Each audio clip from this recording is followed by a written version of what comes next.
Um, okay. Besides Andy, who you got? Oh, so I had a huge thing for the main kid in Goonies. Sean, And Sean Austin? Corey? yes, no, Sean Astin, to the point where like when he I thought that I thought his asthma inhaler was hot.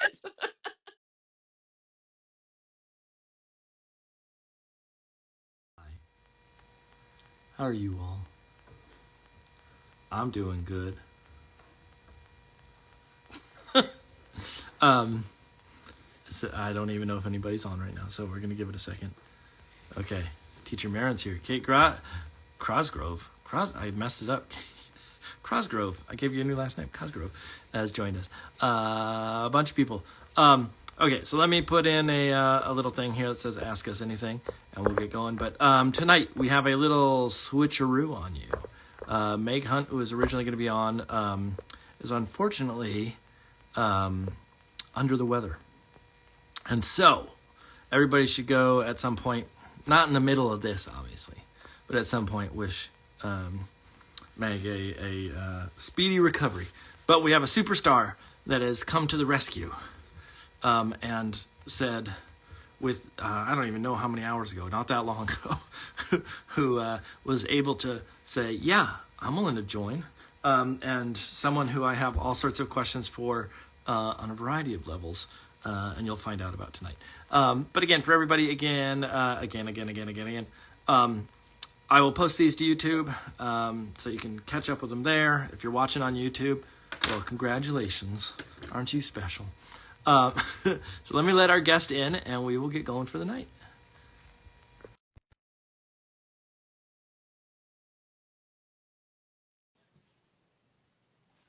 Get some water while I wait.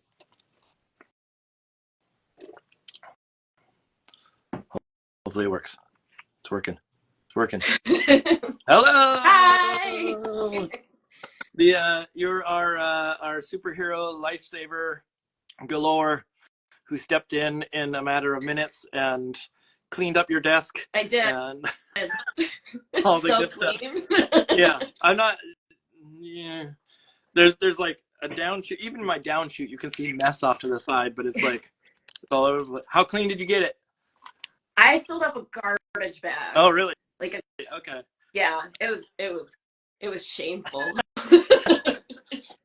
This is I don't know what everybody's level of messy is very different. I just have come to accept that there's just stuff everywhere at this point in my life. So, well, thank you for joining us.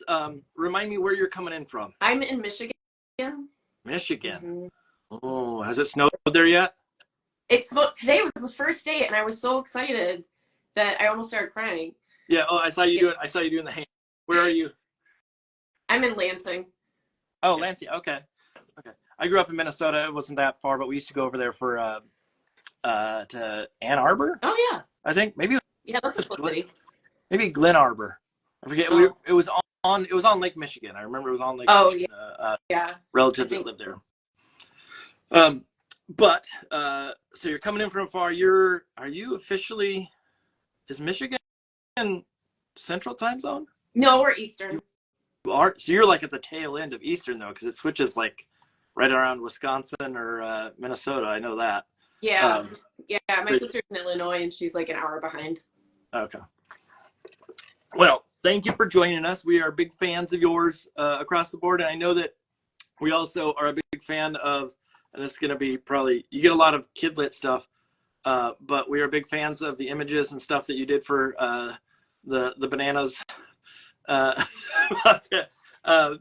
my wife and I are big Kurt Braunholer fans, and so seeing stuff up there, I'm gonna have some, because you went to Bananas. the Yes. yeah the fest. Wait, what is it? It's the fest in the business, or Yeah, yeah. The whatever festival is. the hashtag was. So we have questions because we wanted to go, but it didn't make sense for us at the time. But I have questions for you on that one, because that's a. Did you dress up in a banana costume? I didn't because they actually let me sell art there, so I was sitting at a table in the heat. And Okay. as you can see, I'm a very pale person, and my Yes. husband is super pale. And so we mostly were just like, I think we just had to cover ourselves with sunscreen, Gotcha. like 100 SPF sunscreen all day. Gotcha. So, I thought you were saying that they wouldn't let you wear a oh banana no, we costume. could wear, I mean, I no, was, there's no rules at yeah, Bananasfest. I was gonna say, like, they are not the type to say you can't wear a No, costume. it was magical. Like if they do it again, go. Like everything is so heavy in the world, and to like be there, it was just a moment in time where everyone was silly and light and kind, Yeah. and it was it was really fun. For anybody that doesn't know, Bananasfest is Kurt Braunholer and Scotty Landis. There you go. Thank you. Who do a podcast that's all about silly news, basically. Yeah. And they're like positive people, and so yeah, if you don't know it, go out and listen to it. But we're here for you. We're here for you. Not about bananas. Who cares about bananas? The rest of the night. So again, thank you for filling in. I know it is last minute, but we've been meaning to get you in the schedule at some point, and then we saw we had the opening, and so we reached out, and everybody, most people are not as adaptive at the last minute, and so they're like, oh, I can't. And so we're like so happy that you could join us tonight, and I want to sort of give you the rundown of how this normally goes. I don't know if you watched any of these before. I have seen a couple of them. Okay. But I don't know that I've watched the entire time. Okay, that's fine. That's fine. So the rule of thumb is we are appreciative of your time. So if any time tonight that you go, I'm done, I'm out, I don't want to be here anymore, I'm tired of your nonsense, whatever it may be, you can just say that, and I'm happy to gracefully and hopefully tactfully say good night. But you can stay the whole time. And people who do, I'm actually working, well, not working on. We have ideas for some beanies that say gabbing Doodle on them, that when people, what we call gabbing dudes, who last the whole range, the whole 4 hours, which not everybody can manage, that they automatically get a gabbing dude hat. And so I'm trying to price out not cheap hats, but like something that's within range to get embroidered on stuff. So at some point.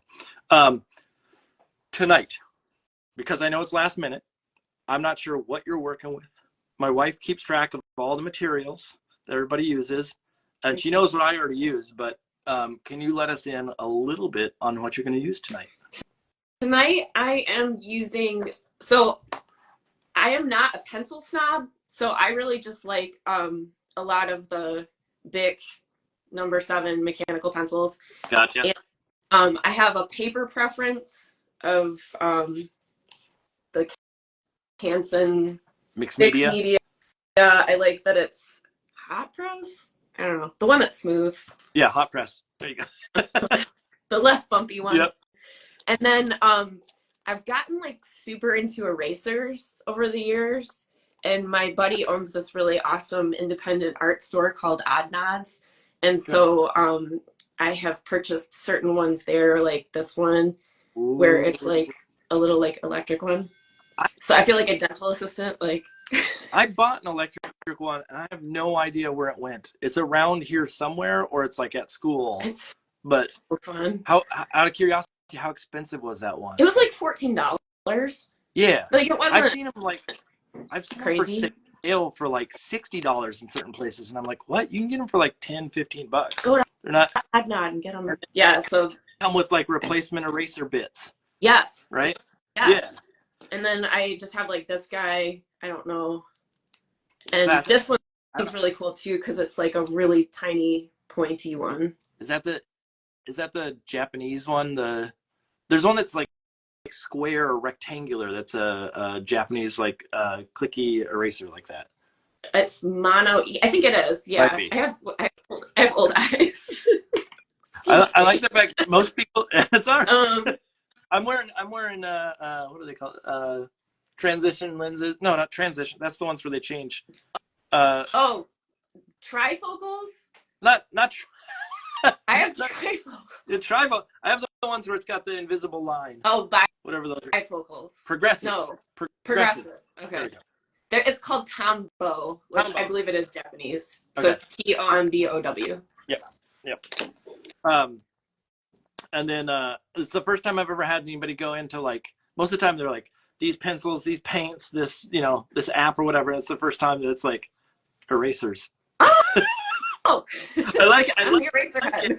Because most people think just a basic eraser, and I have like ones that like the sort of clicky Pentel extends out and whatnot, and I had one of those electric ones, but like I'm a white what do they call this? Not vinyl. Yeah. This guy. But it's always the white ones that I get. Like those pink ones are awful. Yeah. And there's ones that they smear. Yeah, and then these were well. Black ones that like seem cool because they look different than the rest, but at the same time you can't tell how much charcoal or anything's on them. So when you go to like use them, you can't tell if you're actually gonna make a mark instead. Okay, so again, last minute, what are we making tonight? So I have been like super interested in just like silly tree houses lately because I always wanted one, but no one ever. I have a shitty dad. No one ever made me one. And so I didn't have the skill set or the resources to make like a really cool tree house. So I've been like drawing, like if just for fun, I've been drawing tree houses. Are you in an area in Michigan that you have lots of trees around, or are you? I mean, yeah, we're all lumberjacks here. Okay. Yeah, you're not wearing you're wearing your one shirt that isn't plaid tonight. Yeah, my flannel's in the wash. Yeah. No, it's one of those things of like growing up in Minnesota. There was almost a line where it like shifted from being sort of suburbs to, and even here, there's a line where it's like house, and then all of a sudden farm. Oh, okay. Or I mean, like there's a distinct line where like nature all of a sudden takes over. And I just don't know enough about. You said Lansing, is that right? Yeah, I mean, I'm primarily in the city now. Although I do have like a really good tree that could be a good, tree house tree. But out at like my mom's place, they have like big trees. I was wondering, what's stopping you right now? That was the question I was going to get to. So you have a tree. I have a tree now. I don't have any like tools. I don't have like power tools. I guess I could rent them. You can it's the only reason. I would love the idea that you go into the store and you're like buying all these tools and they go, oh, big project, and you're like, I'm making myself a tree house. That's it. It's for your kids. In my 40s, it's time. No. It's my treehouse era. It's for me. So tonight, again, topics can go whichever way you want.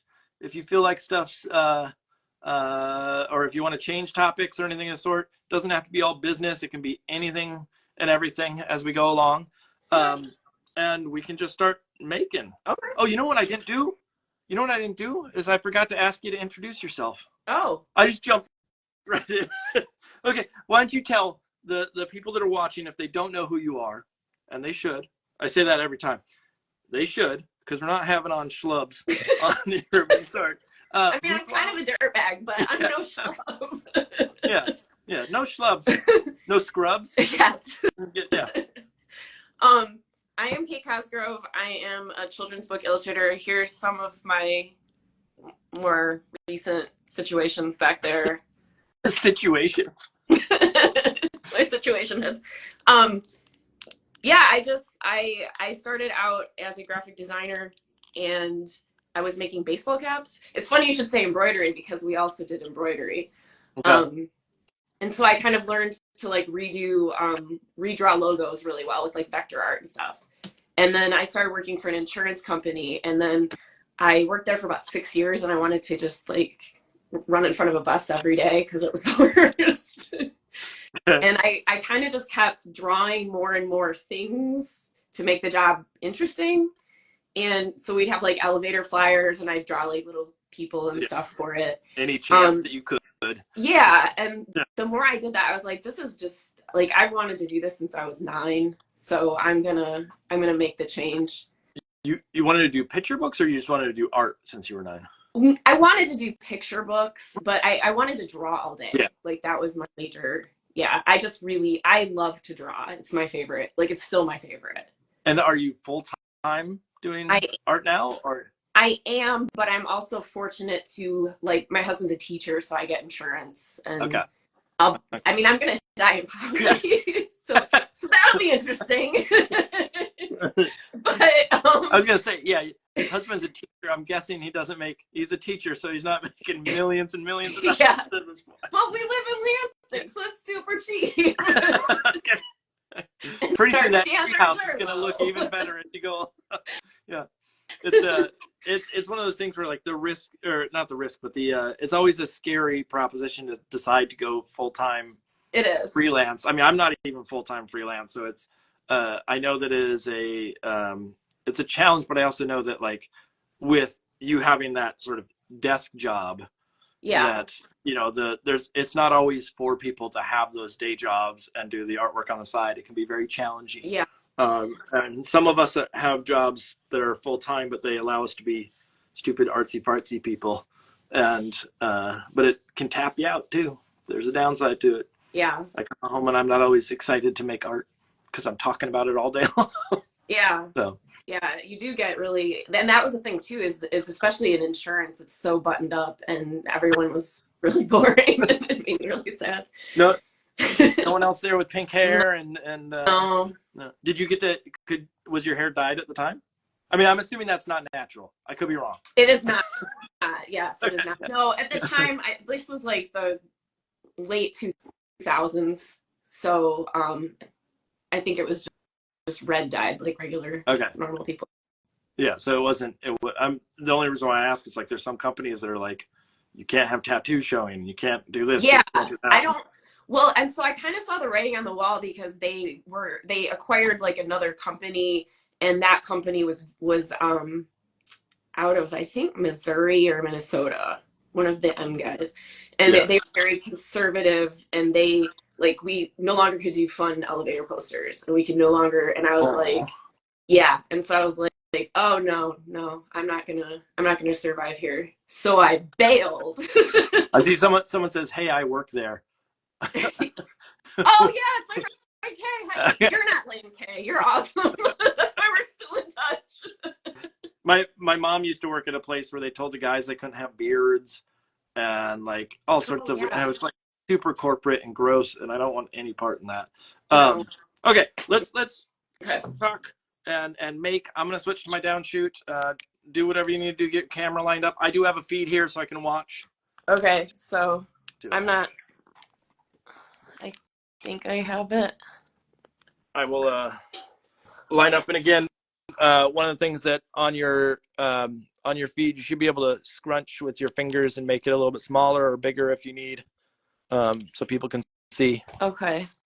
Is that? That looks pretty good. All right. Are you a lefty? No.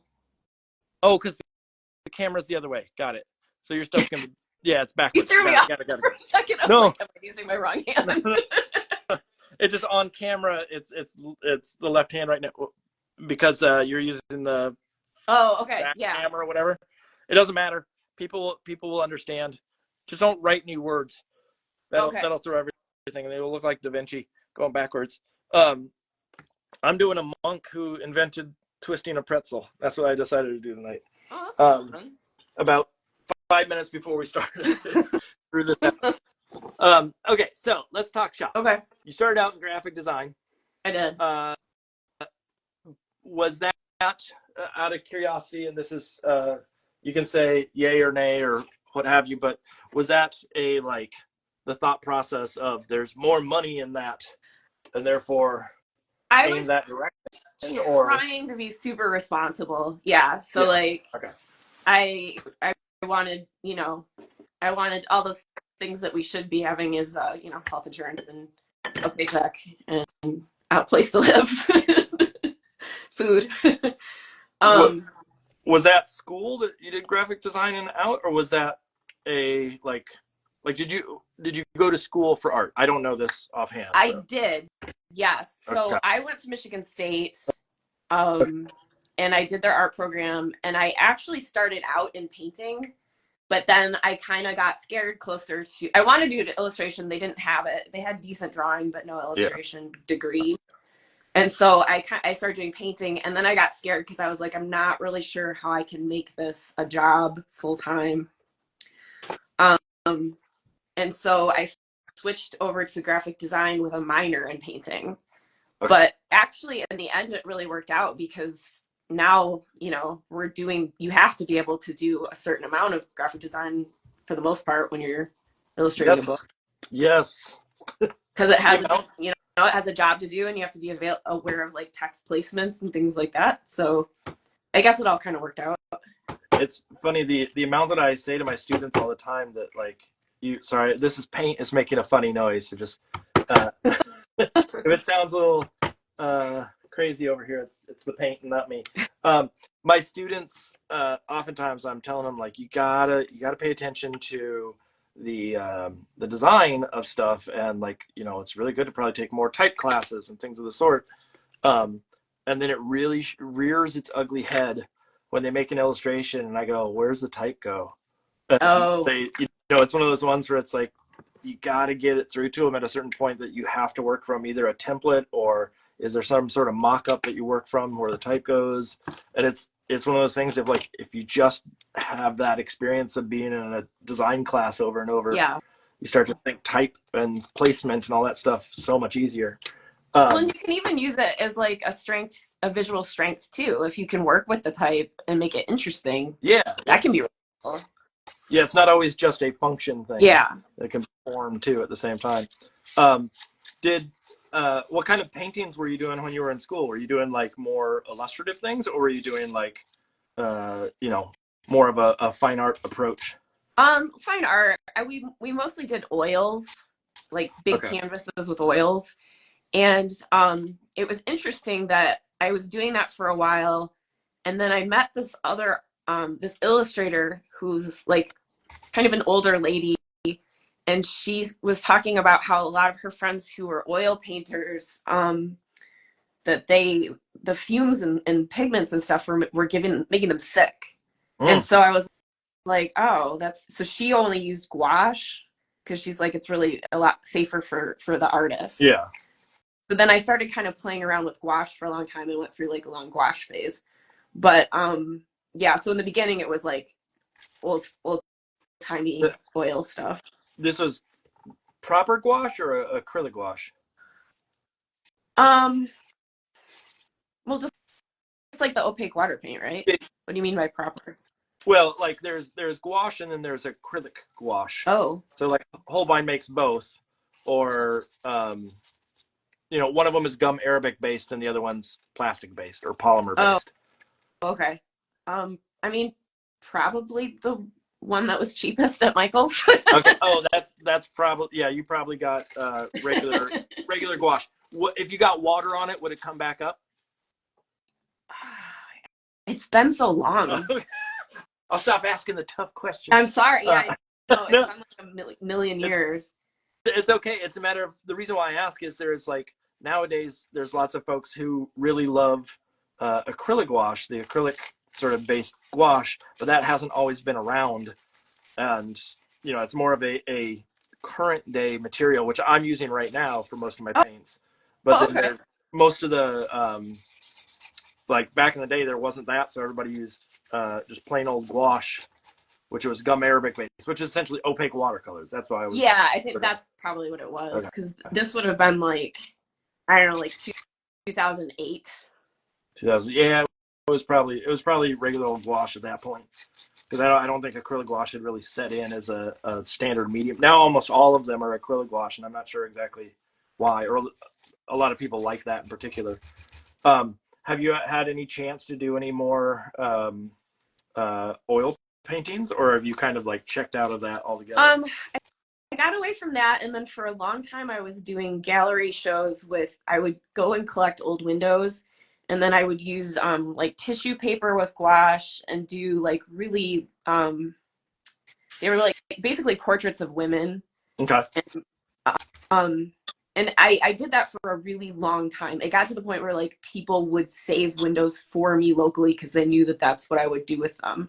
But after a while, I got really sick. I'm not a very big person, and I got really sick of carrying, just lugging around massive pieces of art. And Okay. I it get it. sounds silly, but like it was just really bumming me out. And so I started to work smaller and smaller. And mostly it was just because I'm lazy and I don't want to carry big pieces of art. My car is small. I honestly, I used to work the size of my scanner. Now, so it's totally makes sense. The idea of like the functionality or the transport or the whatever it is, like somehow uh, weighs in on your uh, uh, material choice or your approach. For sure. Um, Yeah, because like I would get to a location to hang and there would never be anyone there to even like hold the door. So I'm like trying to drag this thing in that's the size of me through a door, and it's glass, so I'm yeah. trying not to cut myself and die. And then they're heavy and I was hanging them, and after a while I was just like I can't maintain this anymore. Oh. Was there uh, uh, wait, this is the windows that you're Yeah, talking they were about? like old glass windows with like wood frames because we have a lot of old houses around here that people would gut Yeah, and then they pull out their original windows.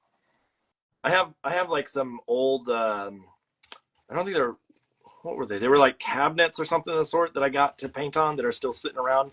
And we got them, and then we found out that they had lead paint on them because they were so old, Oh yeah. shuffled away. Because I didn't. I think we were at the time having our kid, and we didn't want to have any like lead paint chips or flakes in the house. Now it'd probably be fine because it's Oh, not. you guys are such good parents.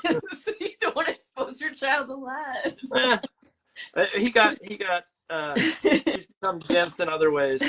Has nothing to do with the lead paint. All the TV and Instagram and all that stuff has ruined them. Besides the lead paint, um, the is have you mentioned that idea of scale of dropping down. One of the things that um, I'm wondering, like when you say that you went smaller and smaller, how small did you go? Like what? I mean, obviously you said Mostly the size of like you originally, but like 8 by 10, 7 by 10, that kind of okay, size. yeah, yeah, And I well actually I did do the ACEO thing on eBay for a while. That was like a thing for a minute. I forgot about wait, that. what is that? Do you remember those? The art um trading cards that people would, and they probably still do it, but it had like a pretty big moment for a little bit, and I started doing more like silly art with like markers and stuff, Oh, I and don't know this. um that was a lot of fun, and I think that kind of helped move me away from like all the serious stuff that I had always done Yeah. to more like whimsical style.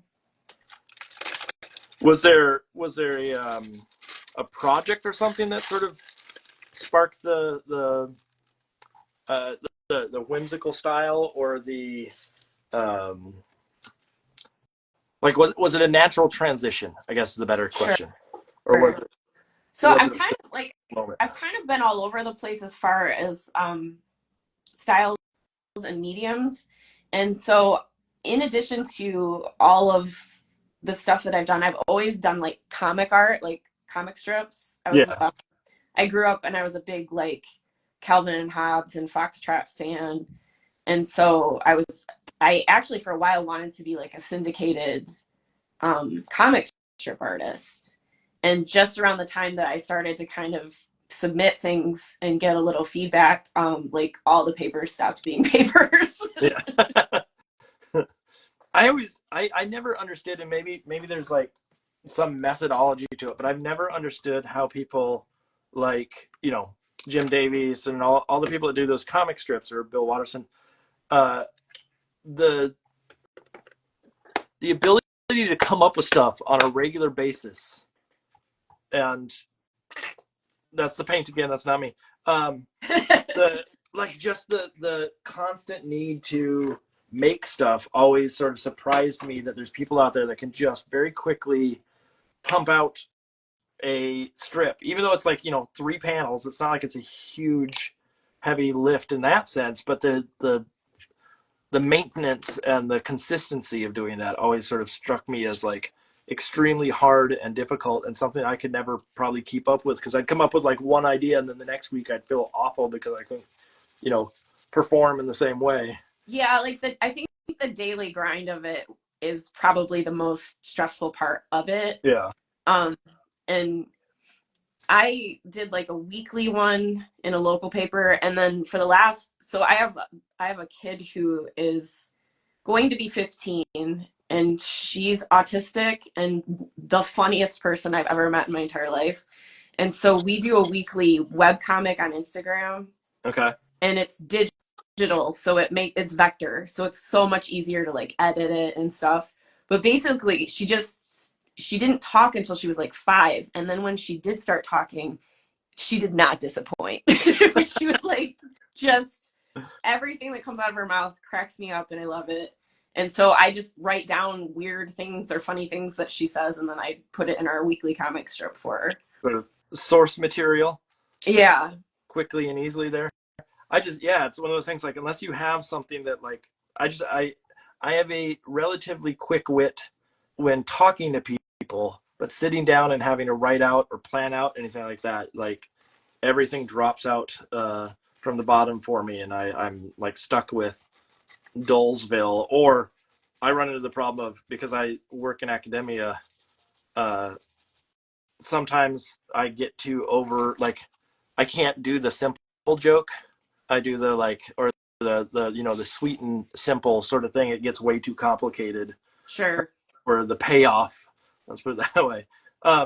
So did you, when you said that you were interested in doing Kidlit fairly early on, was that a conscious decision, or was that just sort of like you knew that you wanted to do stuff for younger audience? No, well, so if I go back to my school, my elementary school did that young authors program in the 80s. Yep. And I we had like an illustrator come in and do a school visit, and it was pretty life-changing, because I thought she was the coolest, funniest person, and her art was so awesome, and I was just like, I want to be her when I grow up. And so we ended up they had like actual authors come in and illustrators come in, and then for like a week, and then you also worked on your own book, and they kind of let you run with it, which was cool. And so I got one in, and if it got chosen, like a couple kids would get to go to like this big conference. And so mine for 5th grade got chosen. And I think that's kind of when it majorly started, because I've always collected children's books and comic books since that time. Yeah. And that's when like the drawing was really huge for me. Did you, I mean, right there alone, just the idea of like giving permission to a little kid to say, like, you can go make a career out of this, or it can be more than just a frivolous hobby of sorts, is huge. But do you remember who the artist was that came in? I don't.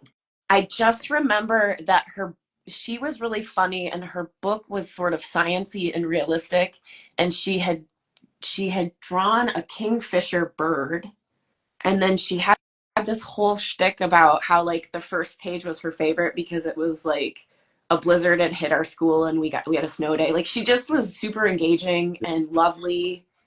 And I wish I remembered who she was, because I would seriously send her a letter and tell her I love her. Like, it's just, she really did, like, that was a very pivotal moment for me.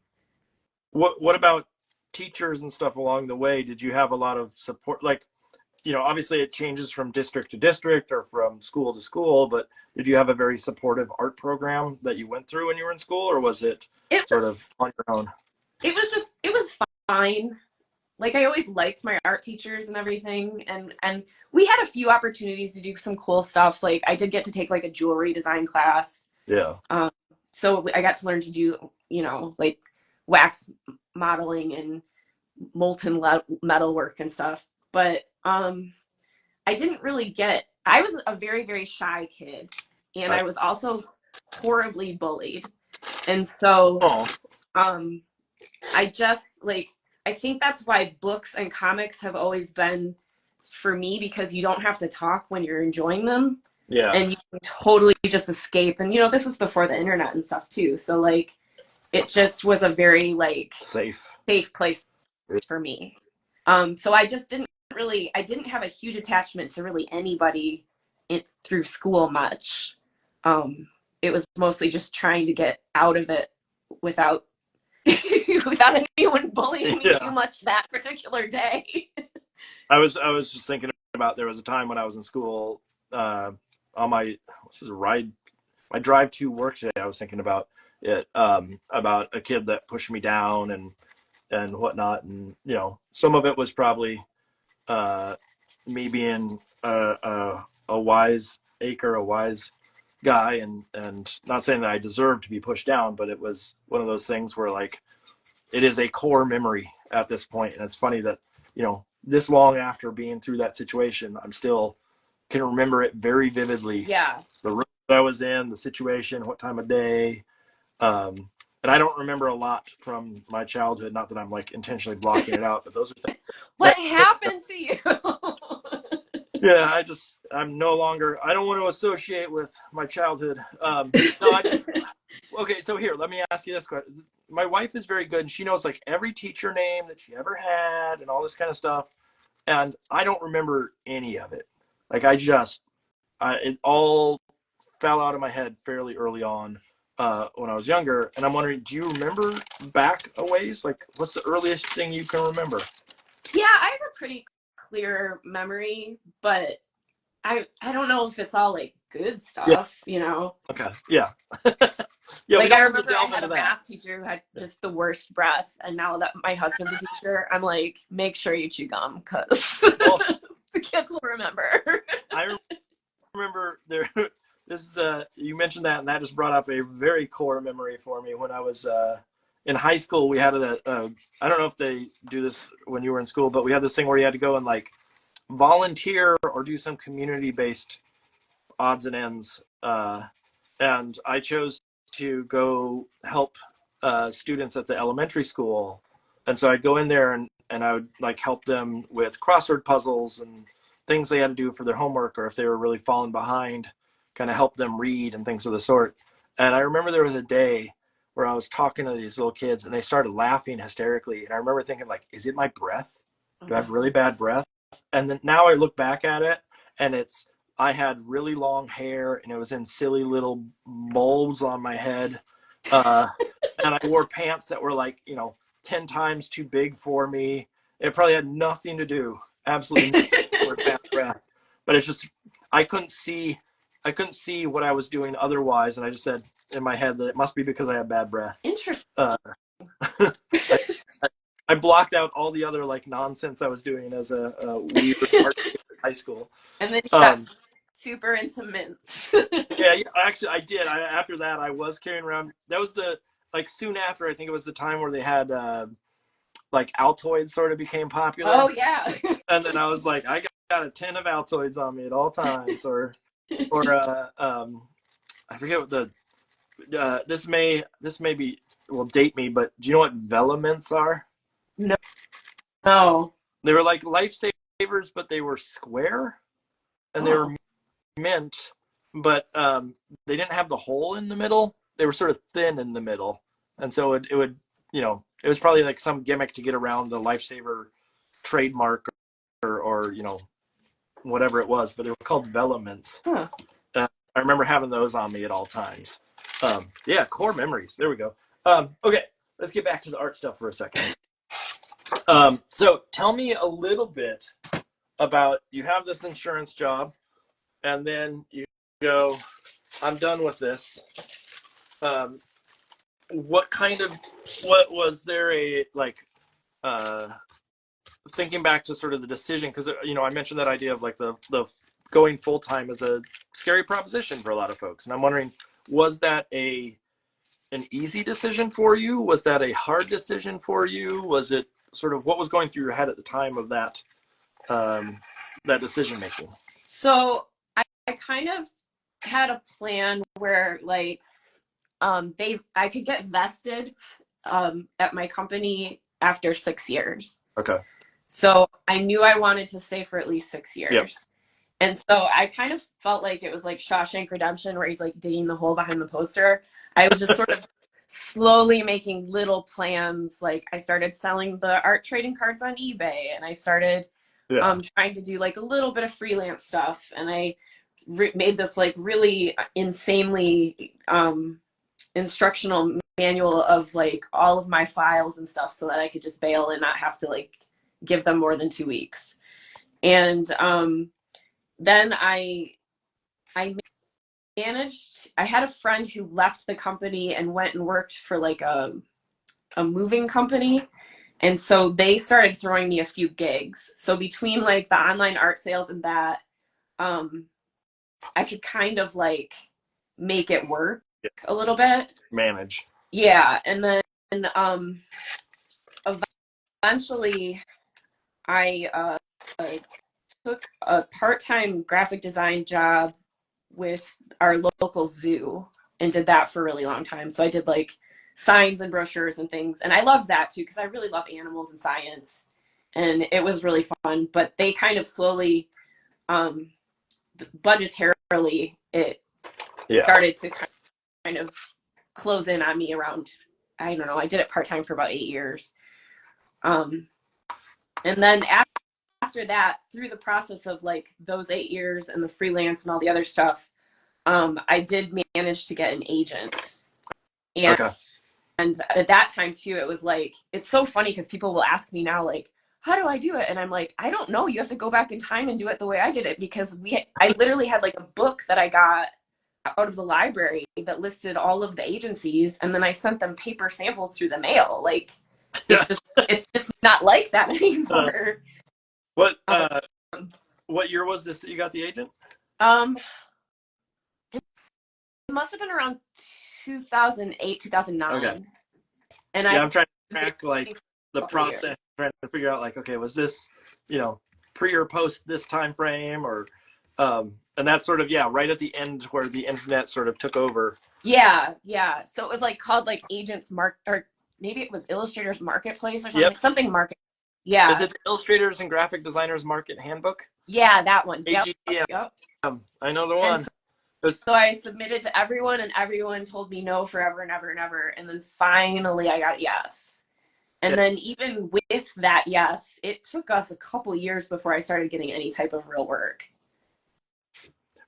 So you had not, you had done work outside of that, but you hadn't done illustration work, or was it like? No, I mostly was just doing graphic design, but I tried to make it as illustrative as possible so that I had portfolio pieces. Gotcha. And then when I got my agent, I would just give her like samples of personal projects. Yeah, it's one of those challenges of sort of like, you have to have 5 years experience, but you also are coming in at entry level, and it's that like classic of how do you show that you have work if you haven't had work yet? Situations, and it is challenging. I know there's lots and lots of folks out there that are sort of like, how do I land an agent? And some of that is luck, and some of that is literally just you got to show that you can get work, or you got to show that you have the ability or the capacity to take on work and do things that are interesting and new. But how do you do that if you don't have the assignments? So when you made your portfolio in the personal work, were you like giving yourself mock assignments, or was it more of a just, I'm going to make work that looks good? Well, so I had started like wanting to get published even well before that. Like I would say even back when I was doing the hat design stuff, I was like drawing and writing ideas and trying to make picture books, and they were awful, but it's just part of the process. And I'd slowly get better and better. So I did have like things that kind of looked like the direction I was headed. But then even with that, like my agent was just an illustration agent, but it's for the children's market. Yeah. And she was really lovely. And a lot of her clients were like Christian schools, because they have all of these books and they need illustrations that are a little more contemporary of Bible stories. Yeah. And it's hilarious because I'm not a religious person, and my mom is super Catholic, so she thought it was really funny that for like 12 years, if not longer, I was like my bread and butter was drawing Jesus. You got, did you, wait, no, that's, I don't want to be blasphemous. I was going to say, did you draw Jesus in a, like, doing things, that were not necessarily un-Jesus-like, but were you drawing, like, fun Jesus? Or were you drawing, like, dour, No. uh, So okay. she just would ask me for like, I need historical samples. I need, like, draw some presidents, that kind of thing for your Yeah, portfolio. okay. And then she's like, I need some religious ones. So I just like, I made Jesus very kind, and I made his skin tone very dark, Yeah, and people loved it. good. People loved Jesus in that way. And so I really, like, for a very, very long time, that was my main deal. And I then would start to get people would find my work through that, and I would get hired by self-published artists or self-published authors to do their kids books. And that's when I started to really, like, learn the craft of being hired to do someone else's story. Yeah. In the children's book format. So I did a ton of those too. And then trying to think, it wasn't until like 2018 or 19 that I finally got my first picture book with Holiday House. Yeah, traditional publisher. Yeah. And like actual, like, you could potentially get royalties at some point. Let me ask you about that, because there's always this question about self-publishing, and I obviously there's some people that are absolutely for it, some people that are dead set against it, some people that are sort of indifferent, or some people who think that it's a good stepping stone. There's all sorts of different opinions on it. I'm wondering, as someone who did some I'm assuming for that it was all for other other people's manuscripts. Yeah. Okay. Yeah. So like a contract gig. Yeah. Was were there challenges? I mean, obviously, like, if we think about a traditional publisher, we can go, okay, well, there's a contract, there's an advance, there's all these things that they do standard to that practice. But I'm wondering, in the world of self-publishing, were there things that were challenging, or things that you really loved that doesn't happen in sort of the more traditional, like, sort of, where's that threshold, basically? Okay, well, I would say I felt very fortunate to have an agent, because she was able to work out the payment structure for me so that I didn't get taken advantage of. Because I do think that as an artist, it's very hard. People don't understand how much time goes into things. They don't understand how long things take. They don't understand how long edits can be. They just don't. They don't fully get it. And so I did have that protection, which was really wonderful. Yeah. So I did get, like, paid, like, an okay amount. Yeah. Gotcha. And it was, it was good. The authors, they get very excited, and it's cool to see how excited they get. And and a lot of them have, like, other careers and stuff, and so it's definitely a passion project for them, and they are really stoked to be there. But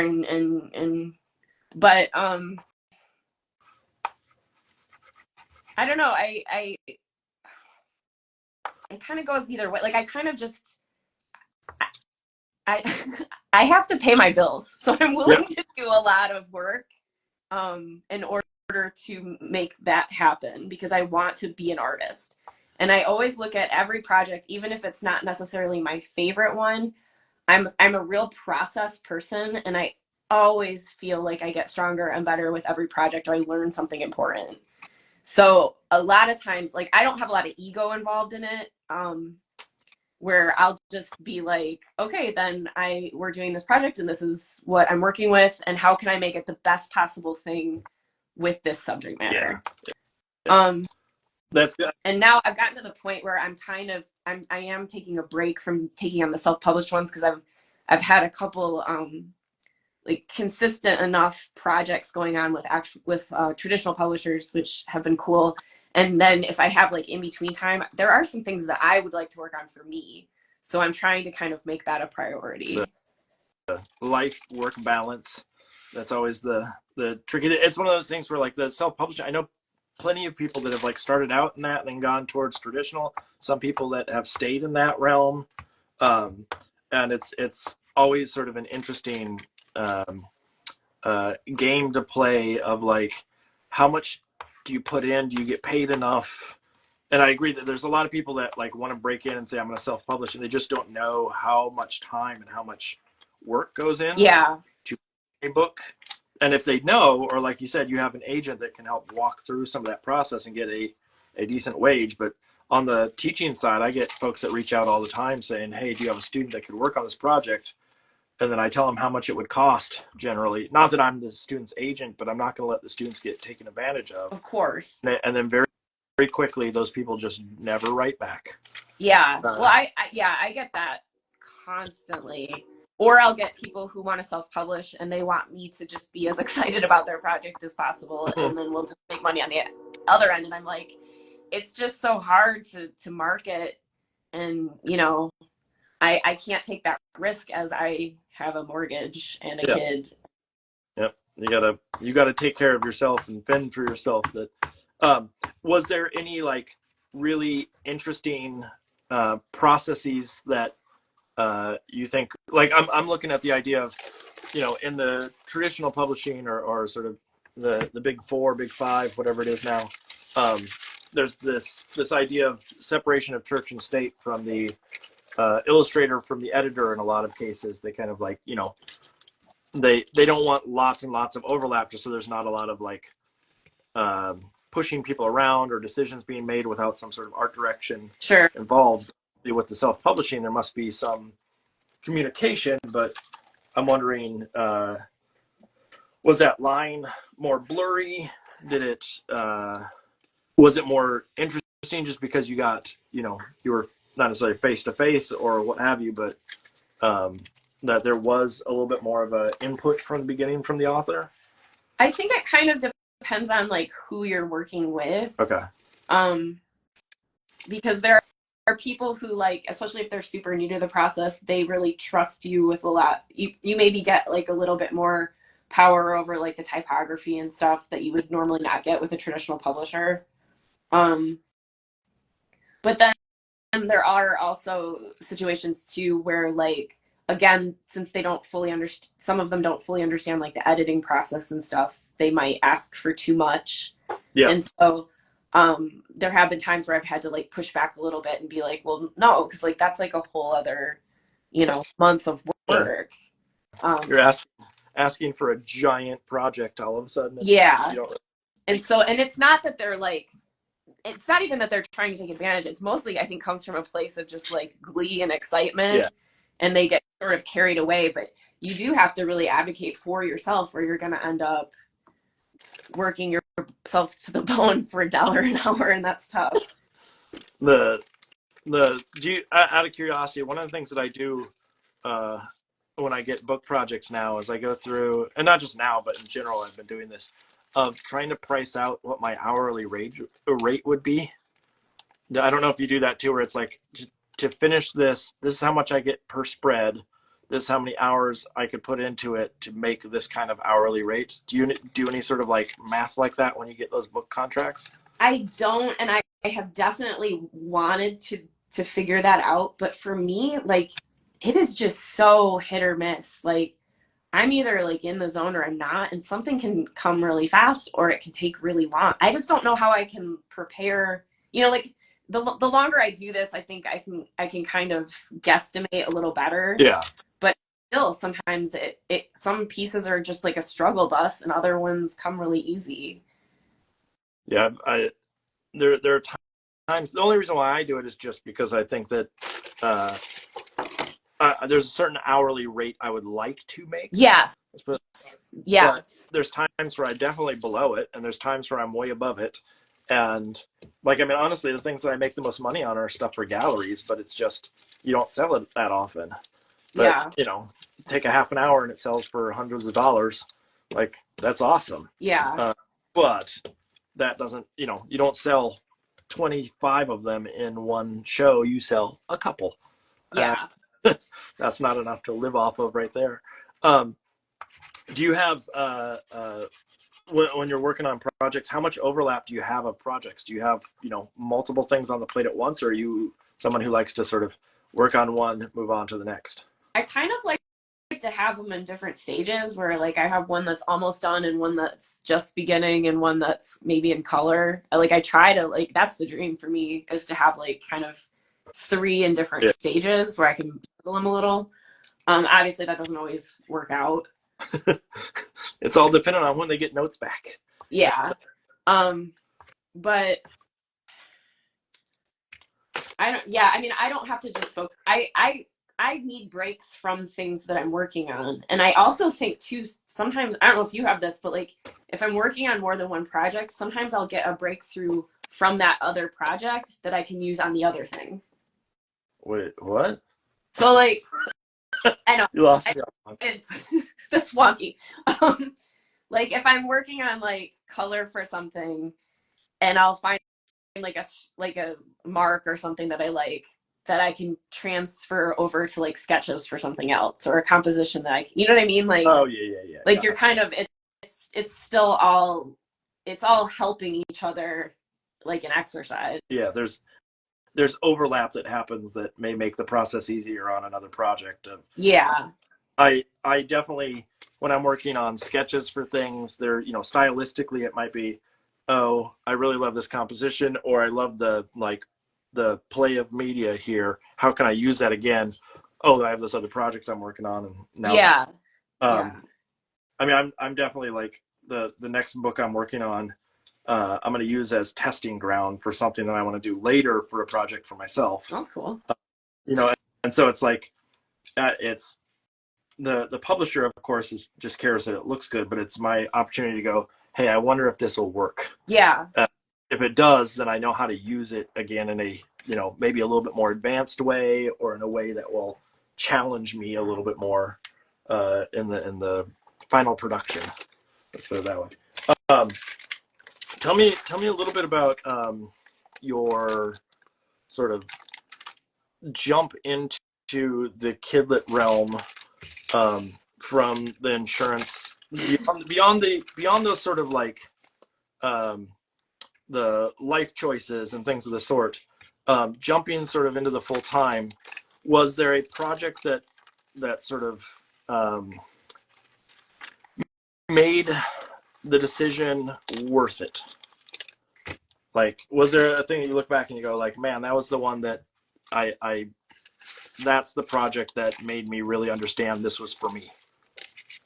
As an illustrator or as an insurance designer?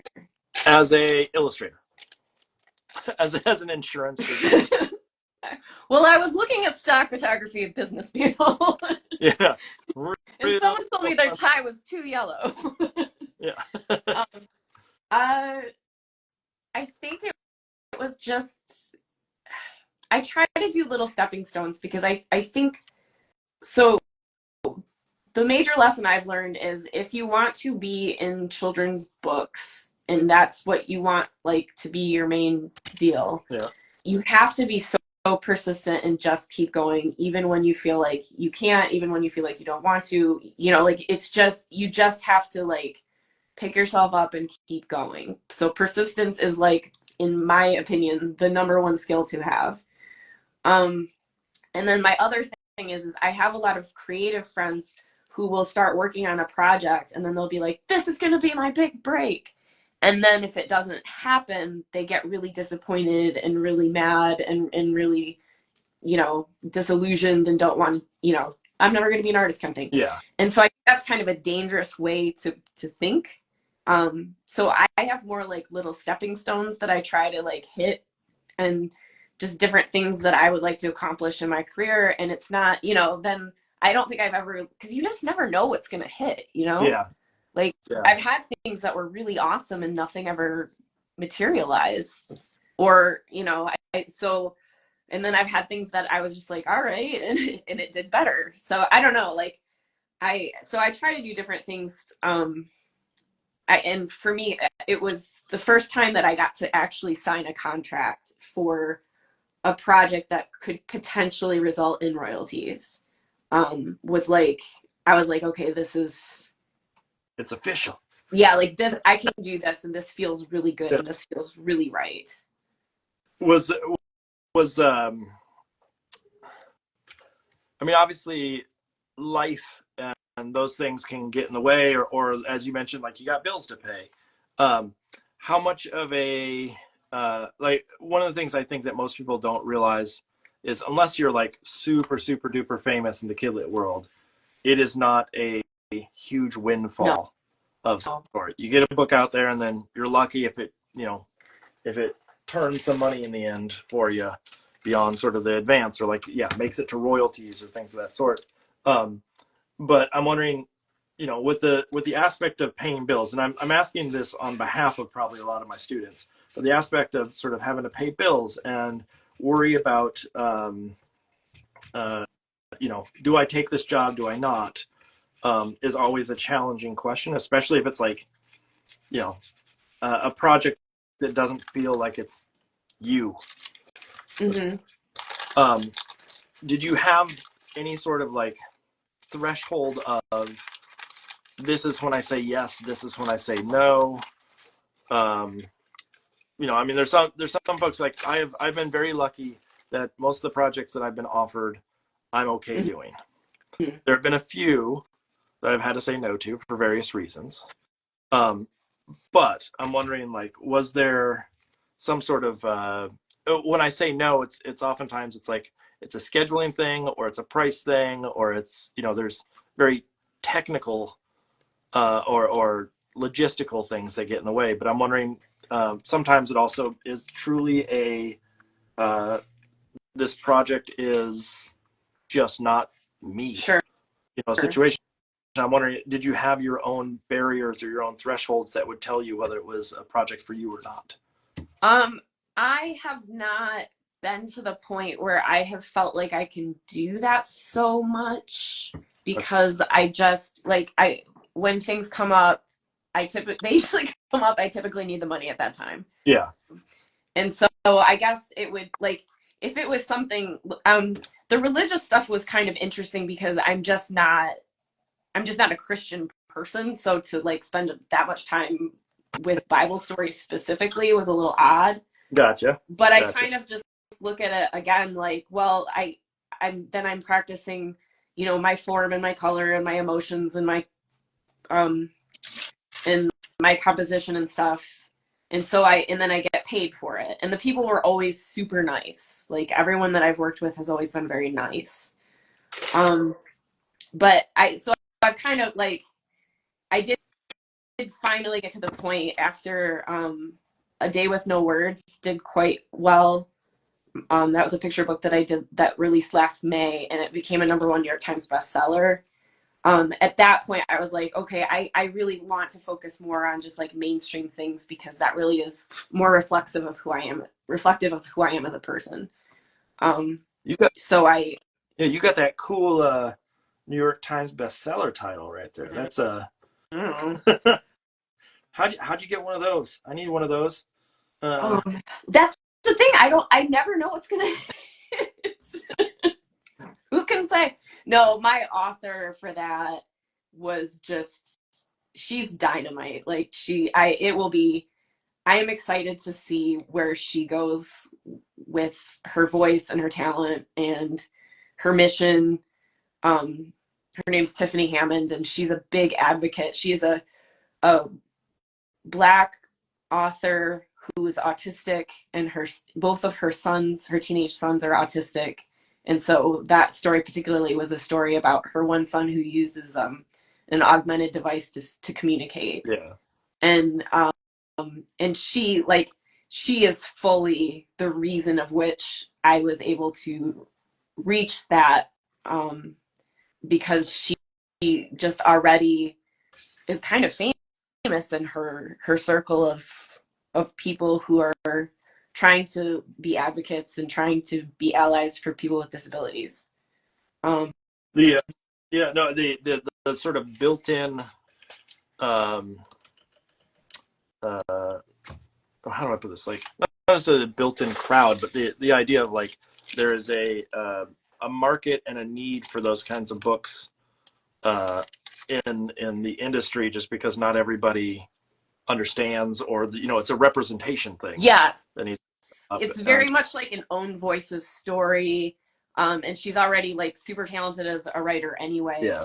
And then for me, I think the reason that it clicked so well is because I have a child who is autistic as well. And so a lot of her little moments and just descriptions very much hit me in my heart as on a personal level. Yeah. And so I think just the combination of those two things really, that book was magic. The empathy that was already built in. Yeah. And just like that understanding of living in that world, I guess, is it's its own thing. Did you when you found out that you got that lovely New York Times thing, was that a like email from your agent? Was that you sitting there watching the New York Times going, okay, when's it gonna happen?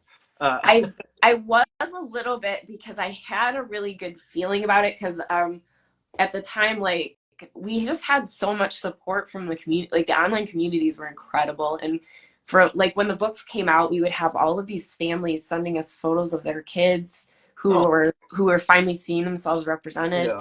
And like, I cried very hard the first week, because it just meant so much to so many people, and it was so cool to be just like a part of that. Yeah.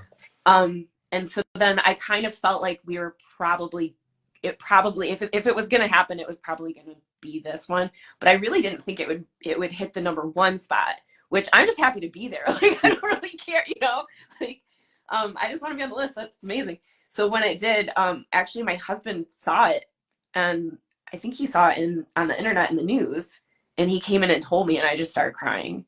Like, that's something that has been one of my, my big goals that I would like to reach. And so that was amazing. What was there a response from like publishers and stuff since then? Like, was that, because one of the things I found out, is when your books come out, or my experience has been, and my agent at least told this to me, that, times when you don't have a book that's in front of people, that's not new and fresh, that sometimes, you can fall off the radar, and then all of a sudden your next book comes out, and then all of a sudden you're back in front of people, and they go, oh, I could use them for a book, and you might get more offers as the book releases, or as your previous book releases. Did you see a turn when that happened? The people like you being more noticed, or more interest in you and your work at that point? I did. That was right after that. I'm assuming it's related. Is when I got a gig to do Just Flowers with Sleeping Bear Press. Yeah. With author Erin Dealey. And I'm from Michigan, and Sleeping Bear Press is from Michigan. So like, that was, to me personally, like a really big deal.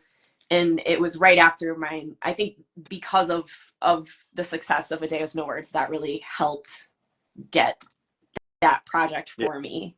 Yeah. And I think the other thing that I have noticed since, it's just so hard. Like, everyone wants to make things, and it's hard to get things made. And I know that a lot of times agents and people get kind of burnt out with everyone vomiting their dreams all over them all the time. I have noticed that some people who I wouldn't have been able to have conversations with have definitely been more open to talking to me about stuff. Yeah. And so I guess access is the word. So it hasn't really translated into like a ton of more projects, but I definitely get like a little more, I guess a little more respect, which feels nice. Yeah, no, it's interesting to me, just the idea of like, does it affect the daily practice? Does it, and I think the idea of getting more respect is wonderful, but I also want to make sure that it's not in situations like that for people, that it's not sort of a flash in the pan. Yeah. Like, you're the hot ticket for the day, and then tomorrow it's going to be, swept under the rug kind of situation. And it sounds, and seeing the work that you've done, seems like it is, much more than that, and the relevancy of a book like that, like one of the there's a couple of books that are out there or artists that I see that like have developed a cause that is very important and shows up in their work. Sure. Quite often, and to me, it's really lovely that they have that opportunity to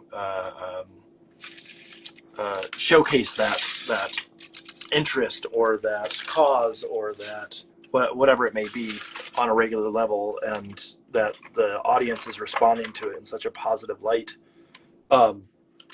Is there, going back? I want to jump back a little bit to the conversation that's maybe a little bit more, or outside of publishing proper, and talk about sort of aesthetic and your approach, and over time, especially if you were coming from doing, design and stuff in the past, and how does that play out in your approach now?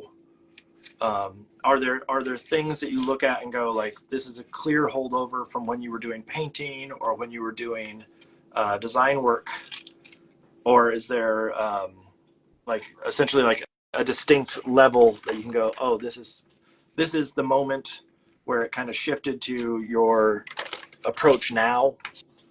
Sure. Yeah, so I'm a process person, and I just want to get better, and I don't know what that better, I guess if I reach that better, I'll be done. I don't know. So like, I want to get better. I want to feel like I'm growing with every project that I'm doing. Yeah. And so I'm my own worst critic, and I don't typically like the things that I make afterwards. Okay. I look at them and I'm like, okay, I learned this, and this, and that's great, and I like this and I like that, but that's awful, and you know what I mean? So like, I'm never really satisfied. So I definitely can see like the different eras of stuff. In the middle of all of this, I spent like 2 years where I got super into just paper cutting, just like white paper that I would cut into illustrations. Yeah. And I wrote a grant. There's like this Women's in the Art grant through Canada that I ended up getting. And so I was able to do like a one-woman show, and I re-illustrated all of these books that mattered to me as a kid, and it was like Anne of Green Gables and Jane Eyre and Little Women and all that. And so with finding that like that paper cutting kind of came super easy to me, it definitely made my white space work much stronger. Does that make sense when I'm drawing? Use like your use of negative space versus dead space. So like you're kind of, because when you do the paper cut, you're kind of working backwards, and so it changed the direction of which my brain sees things. And then it culminated. I ended up like this cancer hospital in town started taking proposals for a large scale piece of art, and so I applied for that, and I ended up getting, it was just like a nature scene with birds, and it had to be 10 feet by, I think it was like 10 feet by 13 feet. It was huge. That's gigantic. Yeah, it was really, really big, and I had to find a way to bring the community in to help have like a community aspect of it. So what we did is we had a day where caregivers, cancer survivors, and family of people who lost someone to cancer came in and did just like, so whatever watercolor they wanted to do on this big sheet of paper. They could do their loved one's name or just whatever they wanted to write. And then I took all of those home and I cut them into birds and strung them in front of the nature scene of paper cutting. And so like that whole process, it was really emotional and very cool and definitely like life-changing. But it like the meditative way in which I created the piece, and it was like existing in my house for a really long time. I definitely see the effects of marks and things that I learned even with a knife that I use in my drawing. Is when you mentioned that sort of negative space element, how, and this is one of those things where it's like, to me, it's a real skill to understand when and how and where to use negative space, and not everybody has the skill to do it. And then obviously it's shown up in your other Yeah. work material. Yeah. Um, are there tricks or things that you've done there that has um, uh, that are sort of quantifiable, that you could go to someone and say, this is the not necessarily this is the exact way to do it and here's your answer key, but are there things that like you think about percentage wise, or how you introduce that into the work, that you could sort of, if asked, if challenged right now to somehow say that to someone, like, here's the method that you use. Do it. Just do it. That's it. No, that because the negative space, and it's what I found through paper cutting. And then after I did that big project, I was like done. Like I had just gotten it out of my system. I it was something. It was one of those moments where that particular little piece of a skill just clicked for me. I can't explain it. It's like someone who can sit down and kind of like play something on a piano. That particular skill, like everything else, I feel like I've worked so hard and improved, and I had a long time where I was just awful. But that, I don't know, like something about that just makes sense to my brain. Yeah. It's So they're out of luck. I can't give them.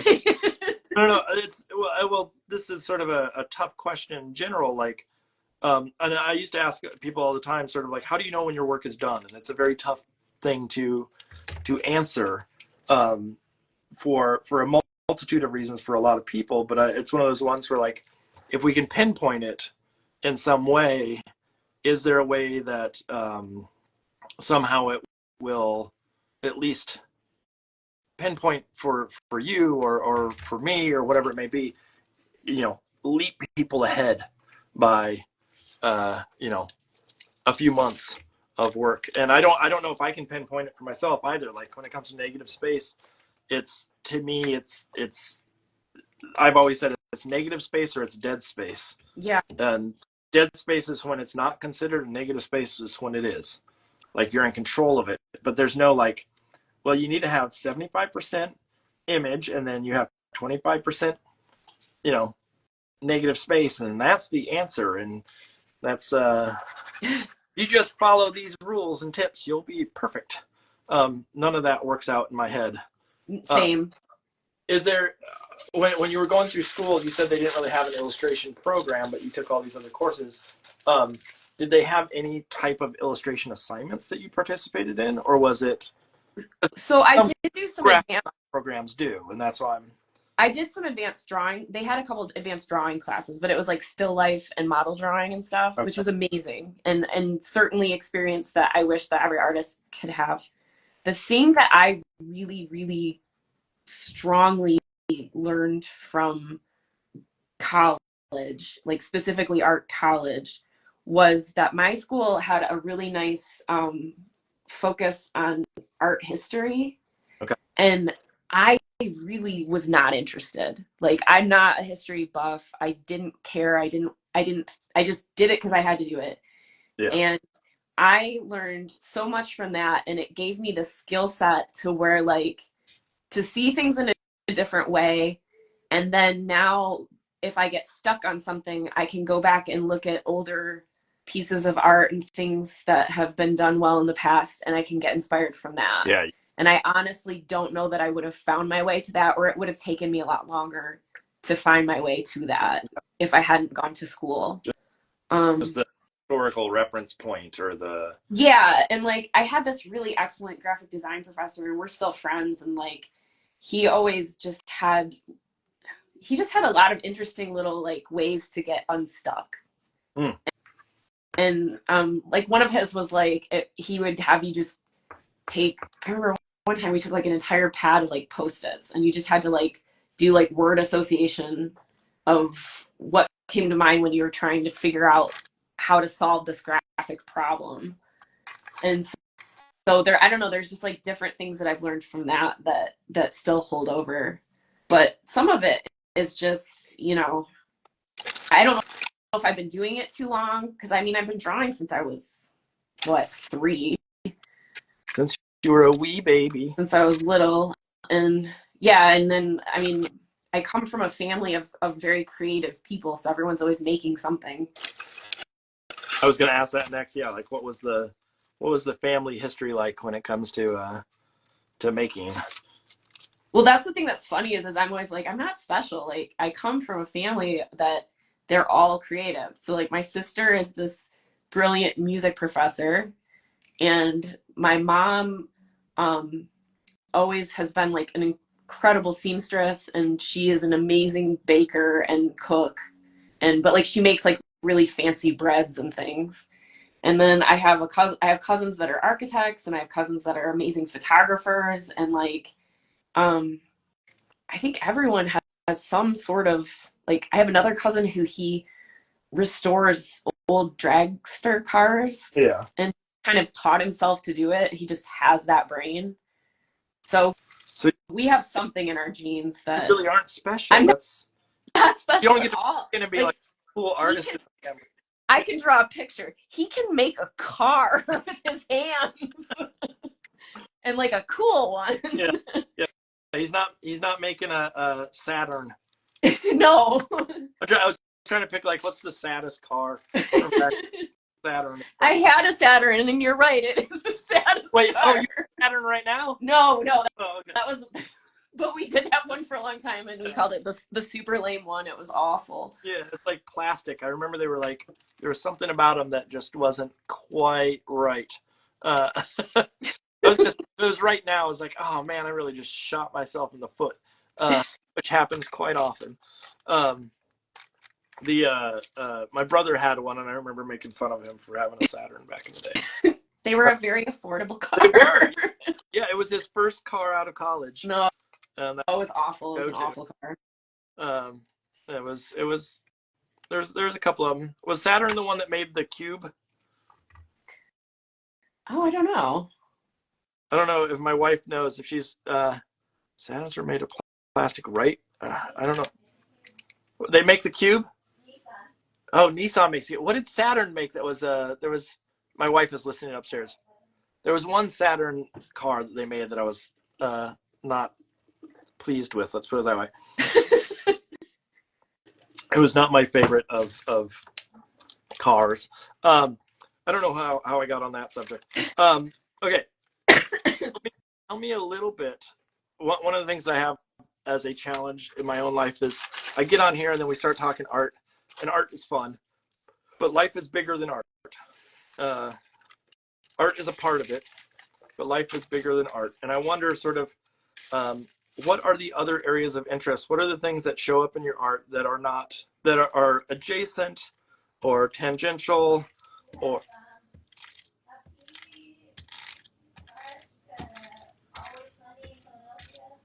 what? My wife is saying, what are you saying, Lauren? Oh, you haven't. Oh, it's always sunny, or it's sunny in Philadelphia piece, a Pee Wee piece. Oh, yes, you do have like you have the Mr. T cereal piece, which I thought about making for one of the cult shows at 1988 back. Yeah. Or whatnot. What was that done for? What was the Pee Wee piece done for? Actually, I started doing that stuff because of Luke Flowers. Same with me. The Pee Wee piece, and because he just invited, like, he's so wonderful and supportive of everybody, and he's been very, very kind to me as I've grown as a baby artist. And so he let me be in his he curated that pop art show. Yeah. And Pee-wee's Big Adventure is one of my all-time favorite movies. Okay. Okay, now we're talking. And then Pee-wee's Playhouse was one of my all-time favorite shows. So obviously I had to do my 80s piece about that. I feel like we would get along pop culture, like Bananas, Pee-wee, It's Always Sunny. I mean, you commented when I put, not that I'm a big Wilson fan, but like, I think you understood the joke involved. So good. But like those kind of like decision things like we would get along well, where we could say like, "Oh, have you seen this?" And we'd both go like, "Yeah, yeah, yeah, that's so good. We love that." Yeah, so for like interests and stuff for sure, I like silly pop culture stuff, and I've always been a huge movie person. I love podcasts. I love novels too. My favorite thing in the world is to get a bunch of novels on audio, and that's what I typically listen to when I'm drawing. Um, What and yeah, so like Always Sunny is one of my favorite shows. It cracks me up. did you start? It's Always Sunny right from the beginning? Yes. Because my wife and I started like season 2, and then we went back to like a couple shows into season 2, and then we went back to season 1 and watched all the way through. Um, but I remember at first watching it, going like, this show, they just scream at each other the whole time. And I didn't, like the joke hadn't hit me yet of their characters or what was actually going on. And the fact that it is basically them just, making fun of each other nonstop, or like bad mouthing each other, had not. Horrible people. Yeah, I mean, they are. Every single one of them is horrible in some way. I mean, maybe not Charlie. No, Charlie's sort of dumb. but he's gross, so. Yeah, yeah, yeah, he has his challenges. But it was one of those things where like after a while, all of a sudden it connected, and I'm like, oh, this show is amazing. And I still, like, to this day, I don't remember what he's saying, but I remember the musical episode, and Frank sang some song. I'm trying to remember what it was that was like horribly off or inappropriate, but I remember it being like so funny because of how far it went. I don't remember what it was. I wish I could remember what the song. I'm not going to sing it because it's horribly inappropriate. But that show is right up there. When you said movies, what kind of movies are we into? Okay. I like I like offbeat stuff for sure. Like I've always liked kind of weird stuff. But probably the last 4 years, I've really been getting into horror. Okay. Um, and so I started going back and watching a lot of like older ones that I hadn't seen before, like the original Wicker Man. Okay. And so I love Midsummer. Midsummer is one of my favorite. Midsummer is my comfort film, which sounds so deranged. Yeah, you probably don't want to say that out loud, but so I've kind of gotten into that quite a bit. But I also I like really like I like bananas. I like really silly stuff. So like one of my favorite series is the Detroiters, and not just because I'm from Michigan, but like because everyone on it is very silly. Is the Detroiters basically, if you I think you should leave, but just more of a show? It's more I haven't seen of it. like if I think you should leave was like sweet. So it Okay. still has its moments of just being horrific, but at the same time there's like this really sweet man friendship. Yeah. But yeah, I mean it's definitely got some horrifying things. I like things that are that are simultaneously hilarious and terrible. Like that's sort of my wheelhouse. Do you listen to How Did This Get Made?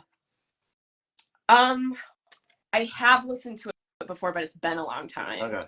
That's my wife and I, that's maybe one of our favorite podcasts ever. And it's the like watching horrible things and then like kind of loving them because they are so bad. Yeah. I saw a trailer the other day for a movie called Rumpelstiltskin. It was apparently a 1985 horror movie that looks so awful.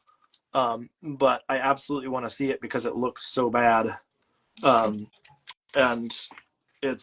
we watched the other day we watched the Garbage Pail Kids movie. Oh no way. You got to see that one if you like horror.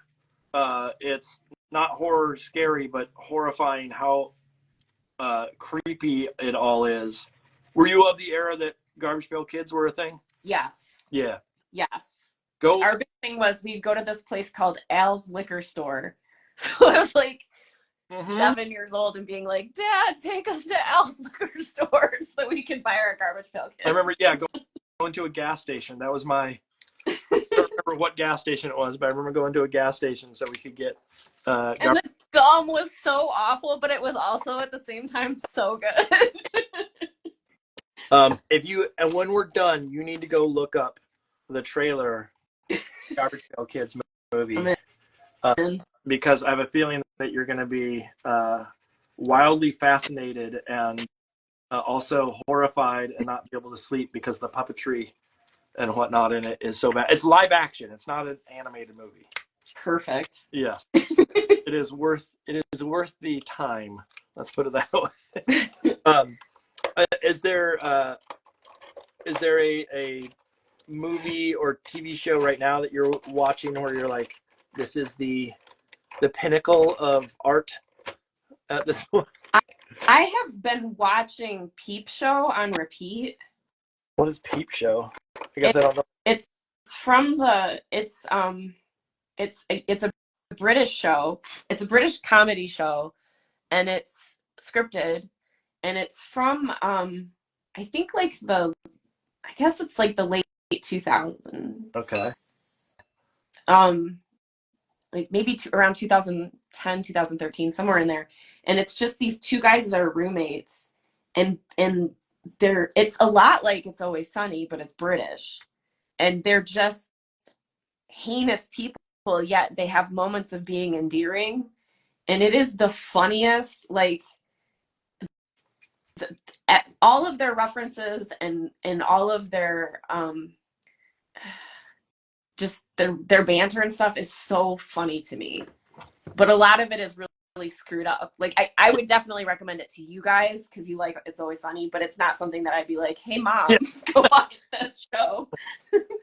So you can know how terrible I am as a human. Have you seen The Toast of London? No. Do you know who Matt Berry is from What We Do in the Shadows? Yes. It is a show that stars him as what's his first name in it? Stephen Toast is his name, and he's a voiceover actor. And they made one that was in LA that was called the Toast of Tinseltown, but Toast of London. If you get a chance to see that, I would highly suggest you see it. Okay. Because it's in that same ballpark of like he's so wrong yet so right through the whole thing, and like you kind of love how awful he is as a person. Nice. And so totally worth it. And especially if you love him as a comedian. Yes. Right. Yeah, it's so What We Do in the Shadows is such an excellent show. Anything by Taika Waititi. I am a huge fan of his films like Jojo Rabbit. Yep. And the Hunt for the Wilder People. Yep. Have you seen that one? Yep. Oh my God, that one is so sweet. So yeah, I'm in. I'm on board. I have not seen the soccer one that he did. I didn't either.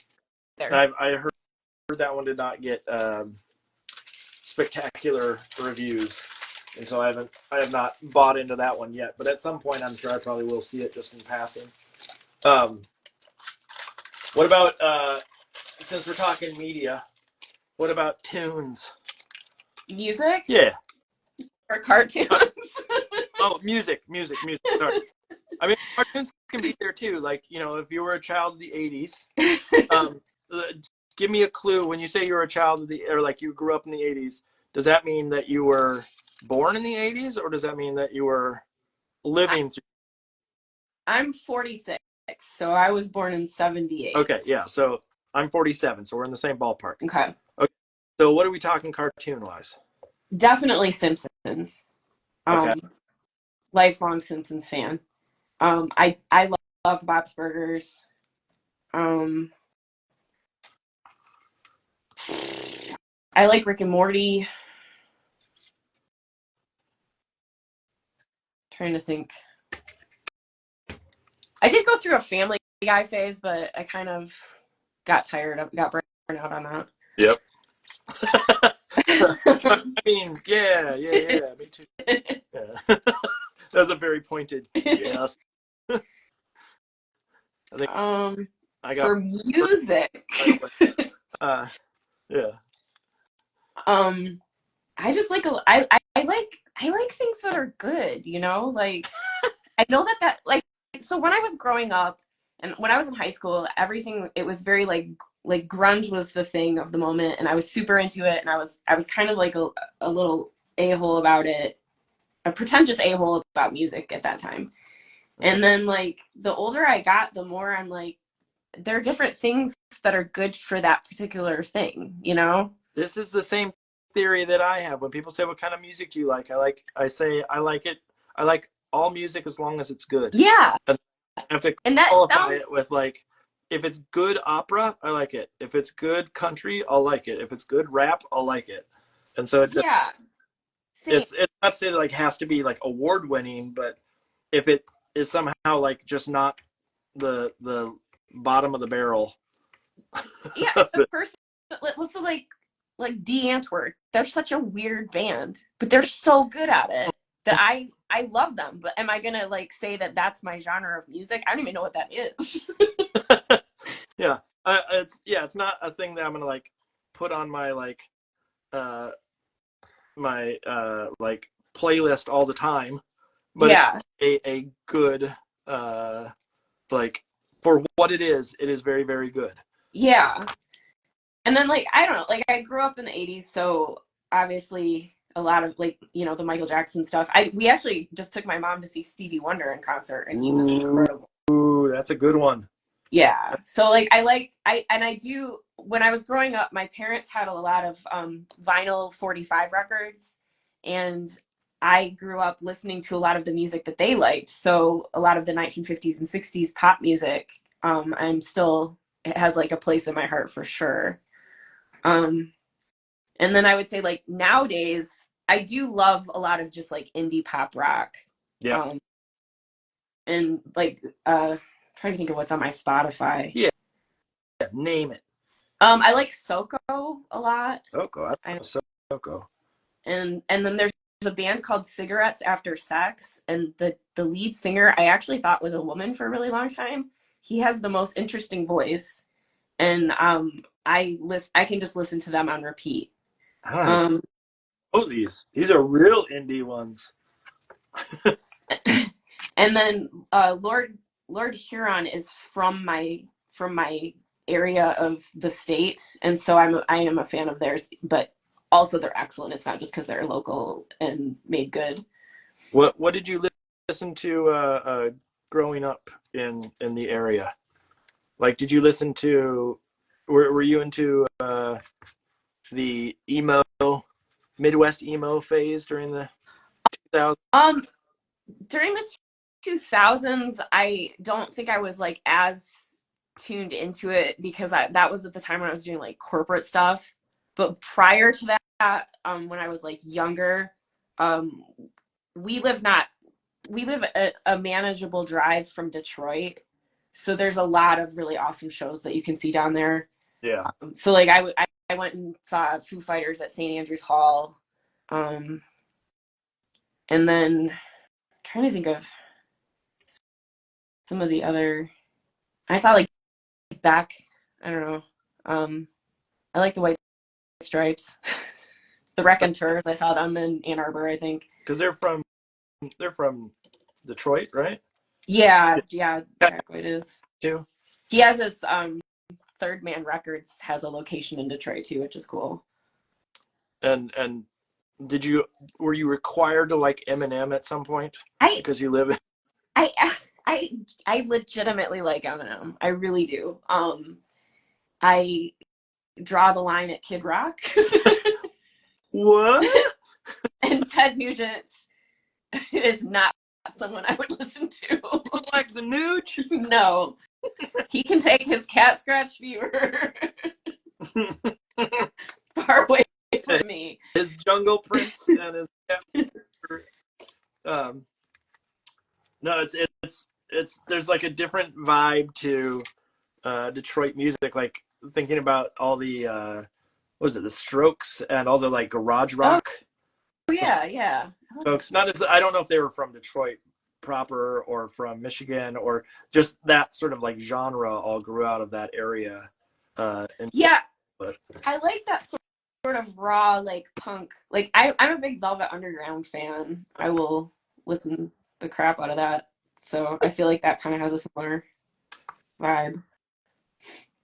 is there in Lansing, is there a big art community in general? I wouldn't say it's big, but I would say it's pretty tight, which is nice. Okay. I just, again, like, I know the name Lansing. I know that it's a relatively decent sized city there in Michigan, but I also don't know anything about like the scene there. So we're the capital city. It's the capital? Mm-hmm. That's one. I would have gotten that wrong on a test. And and like, oof, that one would have been far off. see, now you've learned something tonight. Okay. Something that will never help you in No any capacity. No. So Lansing it's an interesting mix of people because you either work for the auto industry, or you work for state government, or you work in insurance. Like those are like the primary, like, those are your choices. Yeah, those are the things that like probably the people that I know for the most, those fall into one of those categories. So like a lot of us have like dads and grandpas that worked on the line, making cars, and then my mom was a state worker, and I started out after college, or during college actually, as a state worker. So they get yeah. Do you know about Fordite? Fordite? No. Oh, you gotta look up Fordite. If you were someone that did jewelry stuff, Fordite was it's jewelry or like gemstones that they, fake gemstones that they make from the Ford factory where they used to paint cars. Oh, weird. Paint the cars, and all this paint would build up, all this like enamel paint would build up on the walls, and people went in and broke some off and ground it down, and it's all these beautiful colored patterns. Oh, like, wild. Yeah, like jewelry, like pendants and stuff that are made. It's called Fordite, and it's beautiful. But it's one of those ones where like I don't know how I found out about it. Somewhere online, I guess. But if you ever get a chance, go look up Fordite. Yeah, I'll have to. That's really cool. I feel like I might have bought some at some point for somebody. I don't remember. I just remember being like mesmerized by it, just because it's irregular colors, but it's like strata of really interesting colors and whatnot, and the fact that it came from this like old factory that got shut down or something. That's how it all got started, I think. Yeah. I like when they can kind of like recycle something crude and make it also beautiful. That's awesome. Yeah. It's a good for any fellas listening who are like, I like cars, but I also need to get a gift for my wife. There you go.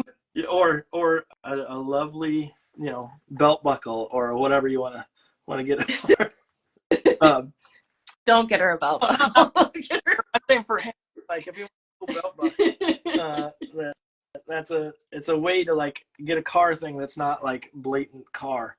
I'm not a car person myself, so I'm Fordite's cool, but I'm not going to be like, ooh, what's the coolest Ford that's out there? There it is. Looking for a color. Okay, so going back to art for a second, let's talk aesthetic. Let's talk style again for a minute. And I'm wondering about how you came to your style, in the sense of like, the aesthetic that you have now. Were there I say aesthetic because I'm trying to be mindful of not using the word voice or style. I mean, even voice has challenges. I'm always trying to find the right word to say, like, how did you figure this thing out? But you coming to the decision of, here's the type of artwork that I make. This is, oh, jeez. I just put down this color and realized this is intense. I don't know. That's too much. I'll see what happens. Um, how did you come to the um, the aesthetic choices that you make? Um, Like, are there artists that you look at and you're like, oh, I love this thing, and I want yeah. some way to use it, or is it more organic? Um, I really love like mid-century modern illustrators. Okay. And so I have like a decent size of collection of, they're not worth anything, they're in terrible condition, but like books that I've used for references. Um, I would say the let me see. Hang on. The um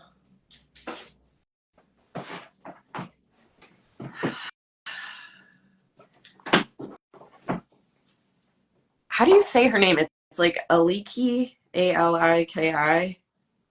Oh, I don't know. I've only read it, but it's like, I don't know if you can I'm see that. waiting for it to pop up on my screen. There's a delay on my Oh, screen, so it's going to be. okay.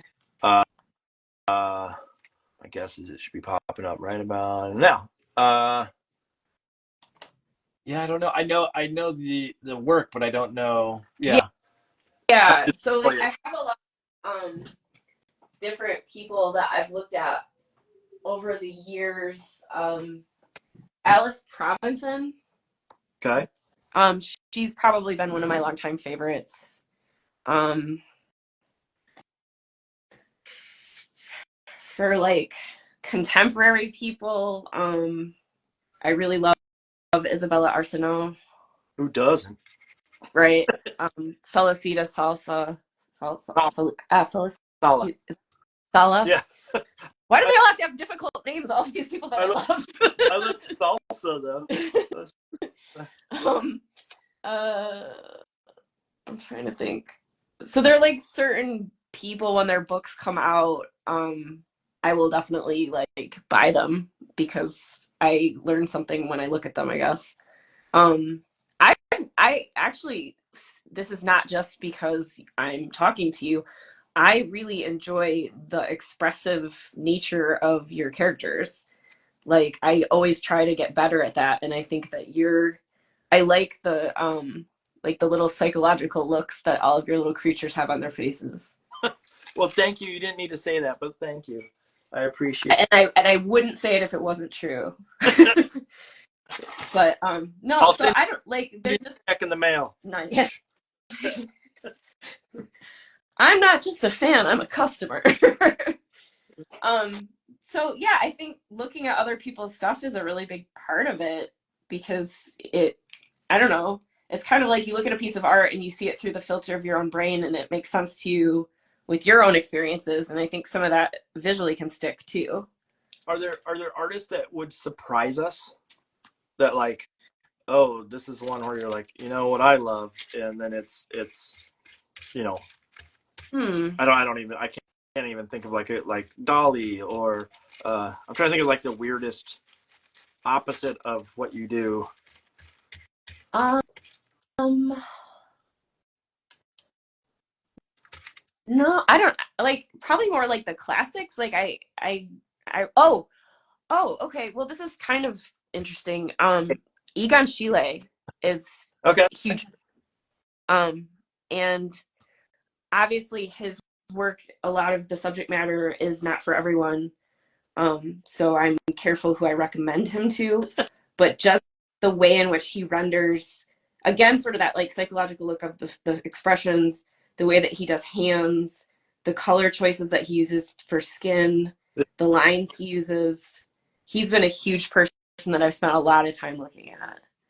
He reminds me a little bit of or that comment about you don't recommend him to everybody. Do you know the artist Benjamin Shaud? Or No. he's a French illustrator who did Bear Song and a bunch of other like kids books. But if you go look at his Instagram, it is all like naughty. It's lots of bits and bops and things that I'm surprised can actually be on Instagram at points. Huh.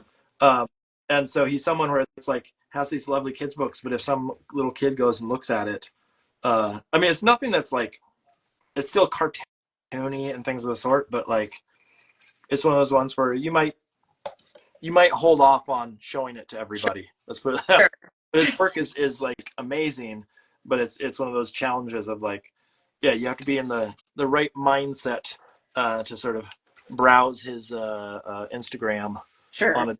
Let's put it that way. Wait, say his name again, because I want to write that down. Benjamin, it's Benjamin, and last name is Chaud. Okay. In fact, I'll go grab the book so you know. Once you see the book, you might actually recognize stuff.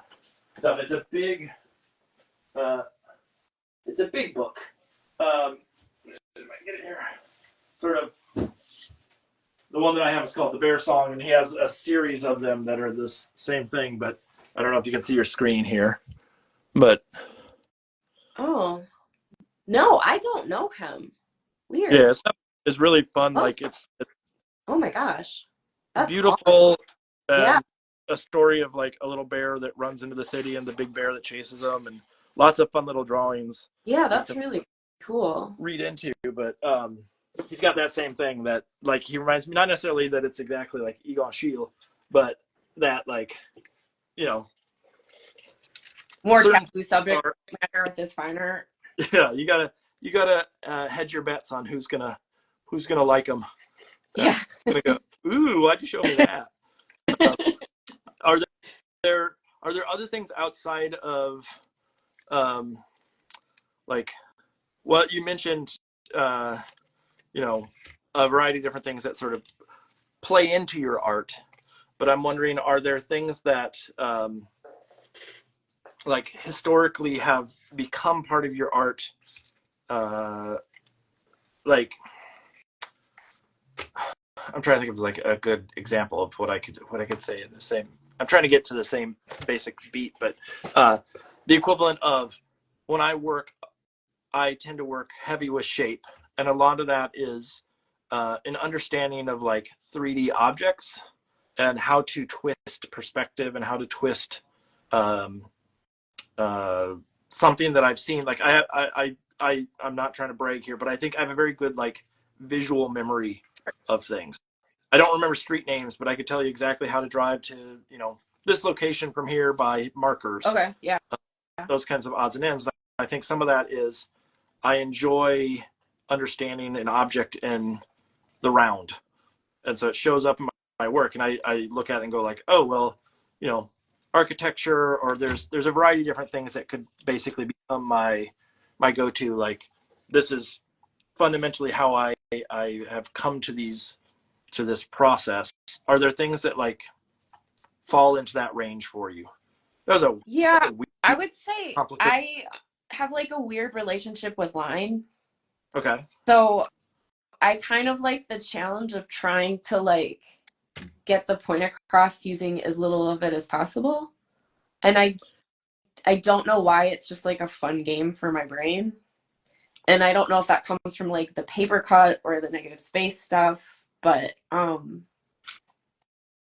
don't know. And it's also kind of weird because like I grew up reading comic books. Like I was a huge Archie comic book fan and everything, and those are nothing but lines. But I don't know. I just like to try. That's usually the game I'm playing with myself. Are there other? Okay, I'm going to ask you weird questions I ask myself all the time. Next semester is when I teach my professional practice class, and we get into like some pretty bare bone questions, but with an intent. And so the question is, right now, what's your favorite color? It depends on my mood. Probably black is usually my favorite color.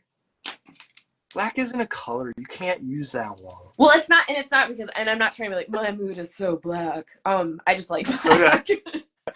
But like, it depends. I do love blues. I'm pretty drawn to blues, typically. But I also like really bright ones, or I like when people use like grays and like when they'll use gray and then just like a pop of some crazy color, like a bright orange or something. So I don't know. Okay. Now, what is your favorite line? My favorite lie? Line. Okay, what's your favorite line? Let's do that one. My favorite lie is I'm on my way. Wait. is that a lie that people use? You're calling them out at this. I mean, I think it works in a variety of circumstances. Yeah. I'm stepping out the door right now. Yeah, exactly. I'm on the road. My favorite line, like words? No, like, do you love a tapered line? Do you love a dashed line? Do you love a... Interesting. Like, I'm going bare bones here. No one's ever asked me that before. I love a wonky line. Okay, the wonkier the better. I don't want a straight line. How do you define a wonky line? What does a wonky line mean? I want it to be imperfect, and I want it to not be uniform, and I want it to like be heavier in certain spots and lighter in others. Okay, so yeah, it's not that it's like the direction it's going, but the line itself being what do I want to say, like irregular in its thickness and consistency. Yes. Okay, gotcha. Now, next question is, what's your favorite shape?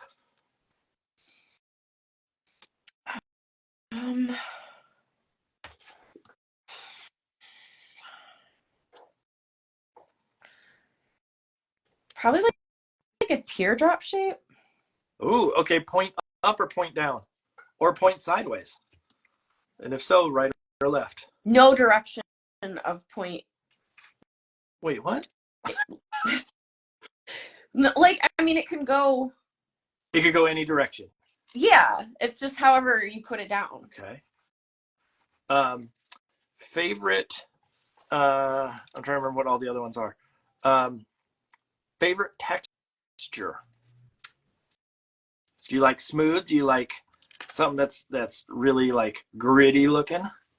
Yeah, I like scruffy. Okay. Well, how do you define scruffy? Give me an example.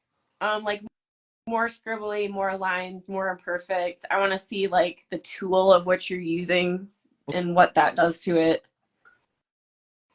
And then what about do you have a favorite composition? How do you even know? Well, like, I have a favorite composition that shows up way too often, but I think it's sort of like it's a question. The reason why I'm asking these sort of rudimentary questions is I think they're markers of our style or markers of our voice. Sure. What do you naturally gravitate towards, and then does that populate in your work or not? And so, like, the equivalent of my favorite shape is an irregular oval that leans to the right, is heavier on the bottom, but also flatter across the top. Like, it's a very specific shape. Composition, I tend to lean on things framing the piece.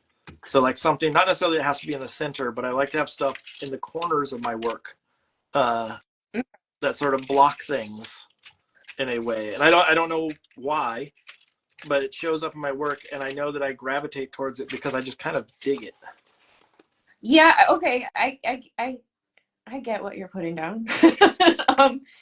Yeah, I would say probably like a wave shape where it's like higher over here and lower over here. Does that make sense? I haven't heard that one. Like, I've heard like classic compositions of like a K composition and a V composition or a Z composition and whatnot, but I haven't heard the wave shape. I like the wave shape. Again, I'm trying to hit it like, are there things that show up in your work on a regular basis that somehow define you as an artist? My wife just says we have a question here too. Oh, okay. But are there other things that are markers, and then we'll get to the question, but are there other things that are a marker for you as far as like how you define your work as a whole? Yeah, I've been using more, I think, of like white space stuff. Negative space is like a big thing with me. And then I like to offset that with sort of like textury, lacy, scribbly stuff. Does that make sense? Yeah, no. I like lacy as a word. that's a good word for like your approach. And the like, especially with against scribbly, like, so like almost in a uncontrolled but also controlled at the same time. Yeah, almost like spider Yeah. webby, you know? Like spun, I guess. Interesting. Okay. I feel like there was one other one I was going to ask you, and I can't remember what it was. But okay, let's jump to. There is a question here, and I'll stop. Nailing you with all these tough ones. Let's see. Okay, so it's, did you sketch your scenes out ahead of time, or are the ideas coming along in real time? This thing I'm working on right now, Sure. I'm just kind of going with it. Hoping for no. I knew I wanted to do a treehouse, but I actually thought I was going to put llamas in it, and I ended up with rabbits. So not at all. No. I'm not sure llamas in a treehouse makes a lot of sense, but you know, go with it. You can go with it. Is there when you're what do your sketches look like in general? Loose and fast and crappy, like gestural. Is that what you hand in, or is that no? Oh, like as for final sketches? Yeah. No, like my sketches are typically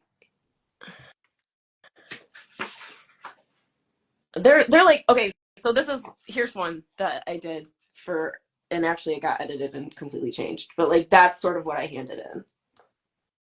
Yeah, I'm waiting for the. Hold on, there's a delay. Okay. Oh, okay. So I mean, they're like kind of messy drawings.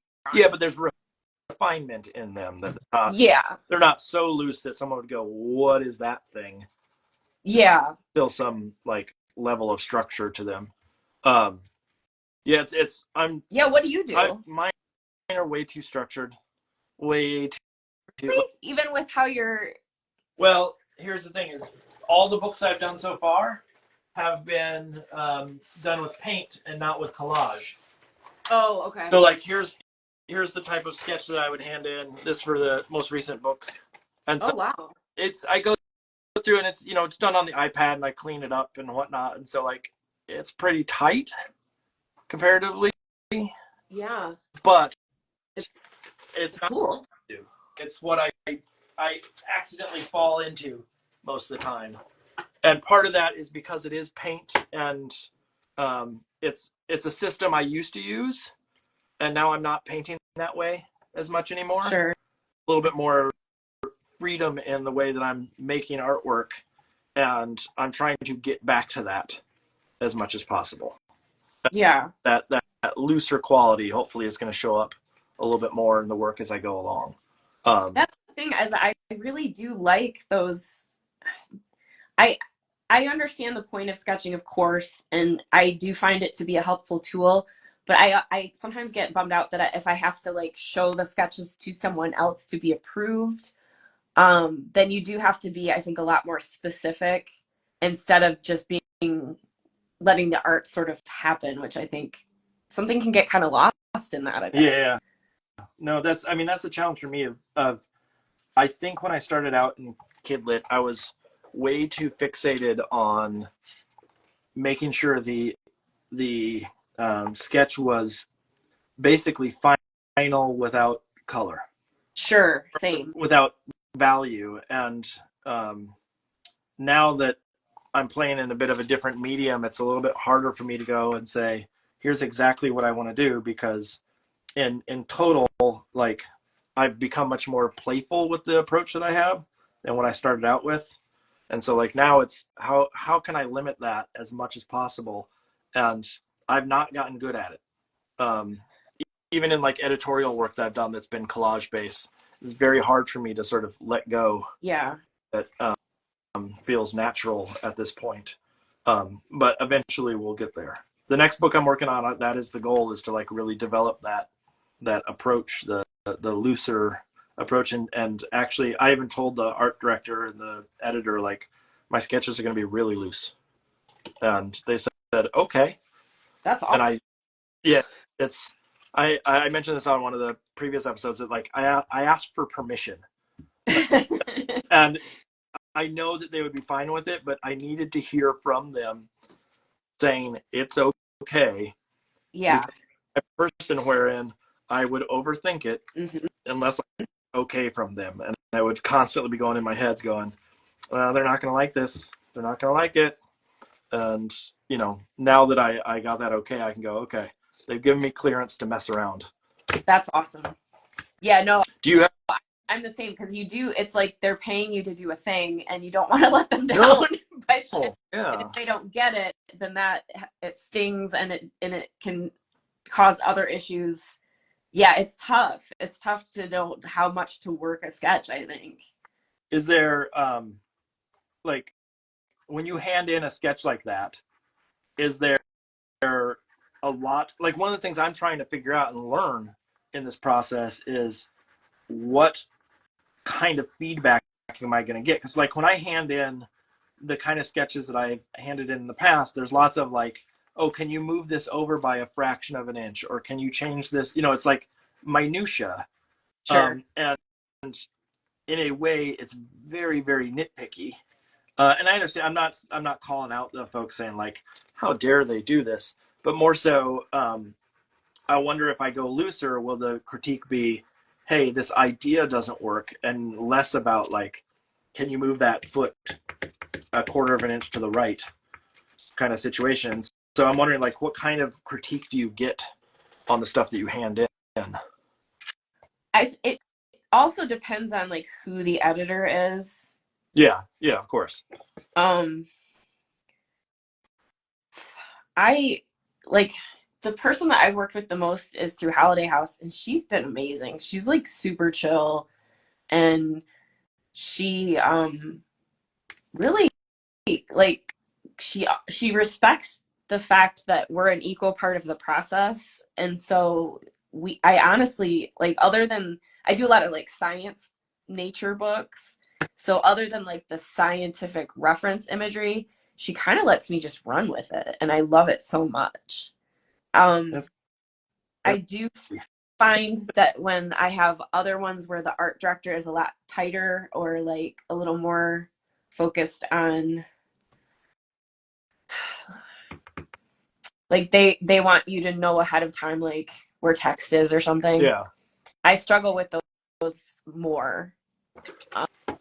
um so those are the ones I kind of drive myself crazy with. I'm trying to think of like edits.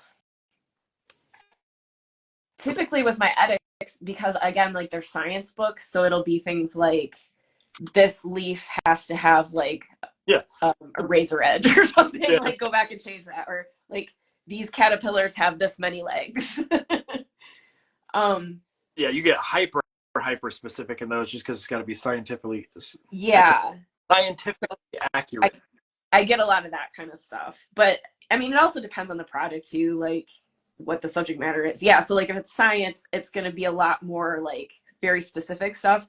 But I don't mind that as much because like that's very reasonable Yeah. to me, you know, like of course, like this is a science book and you want the leaves to be scientifically accurate, and that makes sense. It's when like if like I've gotten a lot more with like graphic design where you get someone who just kind of wants to put their fingerprint on it and they start doing weird things and then it turns out worse than before. I'm not a fan of that. That really frustrates me. Design by committee. Yes, Camel. Yes. Yes. Wait, what'd you just say? It's what's a camel is a horse designed Oh, by committee. okay. You just said camel, and I did not. I've heard that before, but I did not connect the dots. Sorry. Camel. I'm like, Know what? what's inside my brain, please.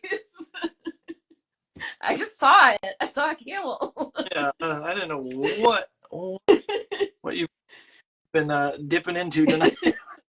um, it's last week I got called out for not knowing what a fax machine is. I thought it was going to be another one of those instances where like, yeah, everybody knows camel. You didn't And know what like, I a don't. fax machine was? No, I know what a fax machine. I was on with Shamar Night Justice, and I said something, and he said something, and Ninya Mata put in the comments an emoji of a fax Oh, machine, oh, and okay. I said, oh, that's weird. I don't understand this. Nina put in a thing about a fax machine. And then Shamar said, yeah, it's fax, like FACTS. Oh, And I was like, huh? Oh. And I finally got it. Dumb old me saw the initial thing and said, why is there a fax machine? Like I did not understand that that was a symbol that meant that. I am So learning now. I've not heard that one I'm either. not the only one. No, It just I was dumb for a moment when I I'm not said, particularly cool or hip, so I rarely know what's going on. yeah. It's now I know all the no I don't. I was gonna say I know a lot of the lingo that kids use right now of my son's age, but most of it is just bruh. That's it. I Um Google it a lot when people, especially if like younger friends send me abbreviations of text. I am the old lady who has to Google it because I don't know what they're talking well about. there's some like I understand like by the way and BRB, but I had to be told the other day that what is it? Too long didn't read TLDR, and Oh, that's when I do know, just because I also don't like to read things that are too long. the students were saying something, and they said they're talking about the project, and they're like, oh TLDR, and then they just go on, and I'm like, I have no idea what that means. I lean over to the student next to me and go, what did they just say? Oh my god. Go, oh, it just means too long didn't read. Okay, sure it does. Sure it does. You go on with your bad self. I don't follow. I'm not hip anymore. Um, but how with your kid being, you said, how old is your kid? She's gonna be 15 next month. It's nuts. Okay. Is there lingo that goes through the house right now that you're like, I don't know what this means? Um, Mostly she just likes to tell me how cringe I am. Mm. So it's more bullying, I think. Do you get More slang-based bullying. that you're Ohio or something? Doesn't that mean like cringe? That I'm embarrassing Yeah. her. Yeah. Okay. There's all those memes out there of parents trying to embarrass their kids, and they start using all the lingo back at them. Oh, like, yeah. and like, I don't think my son knows enough of that kind of lingo to like. I know that there's certain ones that he's okay with, and there was one of them that he did not like. That was like, I think it was the ones that were about being sexy, like Oh, at like the butt one or something like that, where he was like, he's at the age where it's still kind of embarrassing to talk about. yeah. Yeah, you I don't mean, hear parents talk about butts. yeah, parents talking about butts. I mean, I don't really need my mom talking about butts at this age either, so I get You don't know. Maybe there's a time where. So I have this theory that as we get older, we talk less about fun things and we talk more about health. Of like, oh, I got to go in for this procedure, or it's about like kids. And so it's the older you get, the more it leans towards the health thing of like, Gary's got to go get a colonoscopy this week. Yeah. And in fact, I was in a in a event the other day, and someone walked into the room, and all of us were talking about colonoscopies. And they're like, "What are we talking about?" We said what it was, and they go, "Oh, I got to get my first one," and then it became everybody was talking about it again. You're of age, you know what that is. Oh yeah, yeah. No, I'm trying not to call my husband out, but he just had one, and my daughter and I enjoyed it very much. We made fun of him very ferociously. It is a tough thing to go through. I think my favorite part was that he styled his hair before he went, which seems like such a weird thing to focus on. And like he looked so nice that like even the nurses were like, "Your hair looks really good." What? Because he wanted to like make sure that he was well kept. I mean, he kind of has a thing, and so he's a wrestling coach, and so he's very into like keeping his skin clean. So he's probably one of the cleanest people I know. He showers a lot, probably more than it's he healthy. Doesn't want ringworm. And yeah, Exactly. He doesn't want ringworm. He doesn't want impetigo. Well, I know exactly what he's going through. Yeah, and he doesn't want athlete's foot, all Yeah. the things. So, but I think with that comes just the habit. If you're showering a lot, he doesn't want his hair to be wonky, so then he styles it every time. I don't know. Was it what? Okay, so because I don't know who your husband, I don't know what he looks like or anything of the sort. How styled are we talking? Like, is it just he combed it, or is it like? No, like he put stuff in it and dried it with a hair dryer and like. Ooh, we got out a hair dryer. That's commitment Yeah, right there. yeah, he like put stuff in it. Like he used products. I mean, I use products in my hair, but not a hair dryer. Well, and not to a colonoscopy. Yeah, yeah. Who cares? I mean, I had to go and get a dental procedure. I had to get my wisdom teeth out very late in life over the summer. And when I did it, they said like, "Oh, you can just come in your PJs so you're comfortable." I'm like, "I'm not going outside in PJs. I don't go out in public in PJs. That's not a thing." But then it's sort of like, who cares? But I still like, no, I'm a button-up shirt and that's it. There's no way. Interesting. Um, it's a. I don't want people seeing beyond the facade that is behind the curtain. You can't see behind the curtain. Yeah. The mess. But yeah, coiffing your hair for that one. I'm sure that for anybody that doesn't know what we're talking about, I'm sure that your husband, like waking up out of anesthesia, farting like crazy. They're all going, well, at least he's got his hair did. Hair looks amazing. I guess mine's just like a hold. Fantastic. Mine's a holdover from being in art school where you'd have to go to the store covered in paint. So like I literally don't care. I will go anywhere looking at any, I mean, it's a kind of a bummer if you run into someone that you don't want to look garbagey in front of, but it just cracks me up to like I would never like put on makeup for a colonoscopy. Okay, so I got this is gonna get probably inappropriate thing to chat about for a second here, but okay, so we all get boogers. Yes. It's just life. You get a booger. It's okay. Sometimes that booger needs to be dealt with in an immediate fashion. But I have a rule that if I have to deal with that, I do not deal with it anywhere close to the place that I live in public or near the place that I work. I'm afraid that I'm going to drive by someone and I'm like trying to get something out that is, wedged in there of sorts, and it's going to be someone that I know, and like, oh, I saw you on the street there in your car, and you were going hog wild up in that thing. This is of course the thing that my wife's going to pull out and say that we should make into a clip on YouTube. Like there's rules of like when you can engage. Rules of engagement for boogers. I mean, I'm not saying I'm sitting there picking my nose all the time, but every once in a while you get one where it's like, oh, this thing is like causing me irritation and I got to deal with it. And you have to fight the fight, Yeah, fair enough. You're not a monster. Yeah. I like you're not a monster, but here I am talking about picking bugs on here. I am kind of a monster because of now I constantly, I don't know if just like constantly having allergies or what, but I have boxes of tissue everywhere. Like I have it in my car. I always have one in my pocket. Like it's like a thing with me. Like I'm worried of running out. I'm like that lady on Seinfeld with can't spare a square. Like I'm worried about running out of tissue. I used to have some in my car and then I would run out and forgot to replace it. Normally I would use that, but there's emergencies, situations. I'm not gross, people. Nobody touches steering wheel. It's just dry. Like you can't even hold any section of it. It's just covered.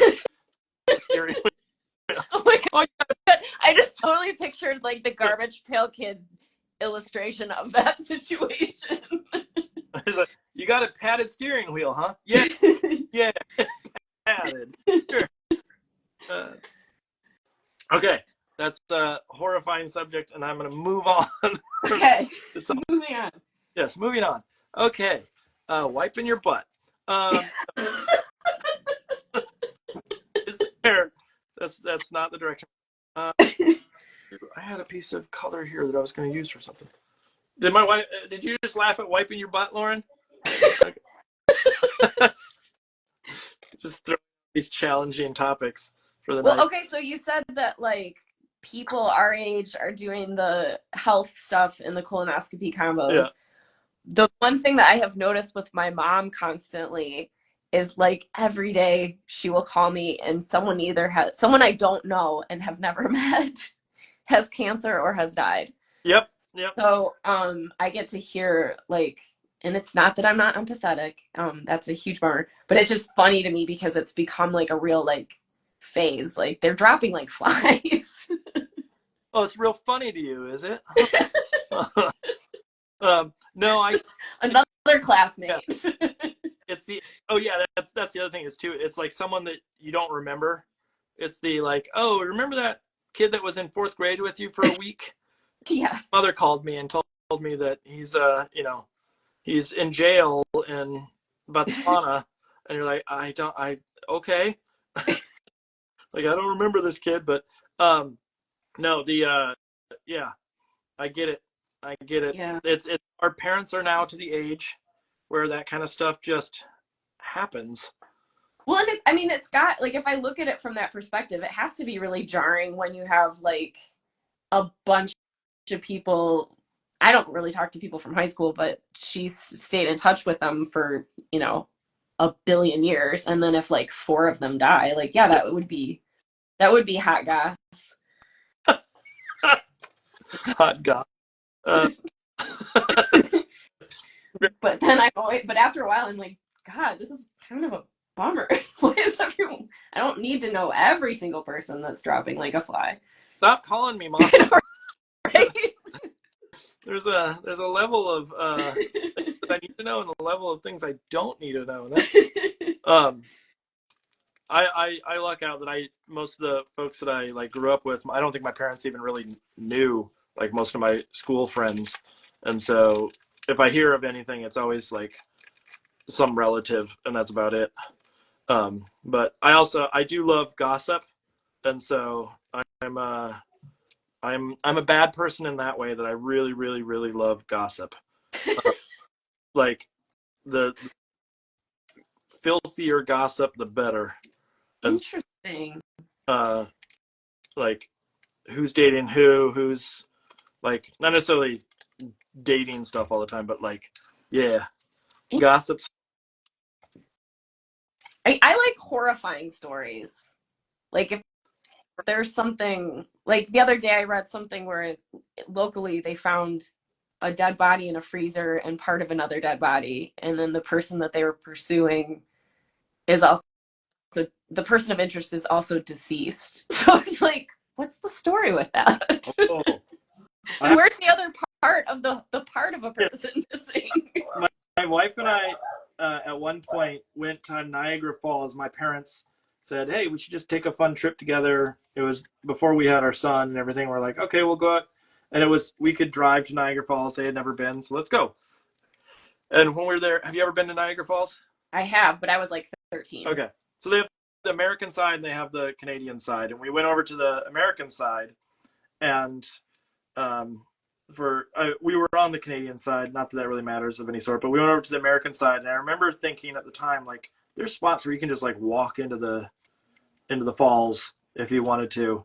There's not enough safety rails in my mind, but I remember seeing like signs saying like, "Do not stand on the rails," etc. And then we got home, and I'm gonna say maybe like a day after we got home, there was some announcement in the news that someone had fallen off the railing down into and died. But Ugh. what was really fascinating to me was they dredged the bottom to get the body back, and they found someone else. Oh no! Also, why am I laughing? See, this is the kind of thing that you like because you're a horrible person. I am a horrible person. Because I mean, can you imagine that person? They were probably like so relieved that the job was almost done, and then they bring them up, and they're like, "It's the wrong one."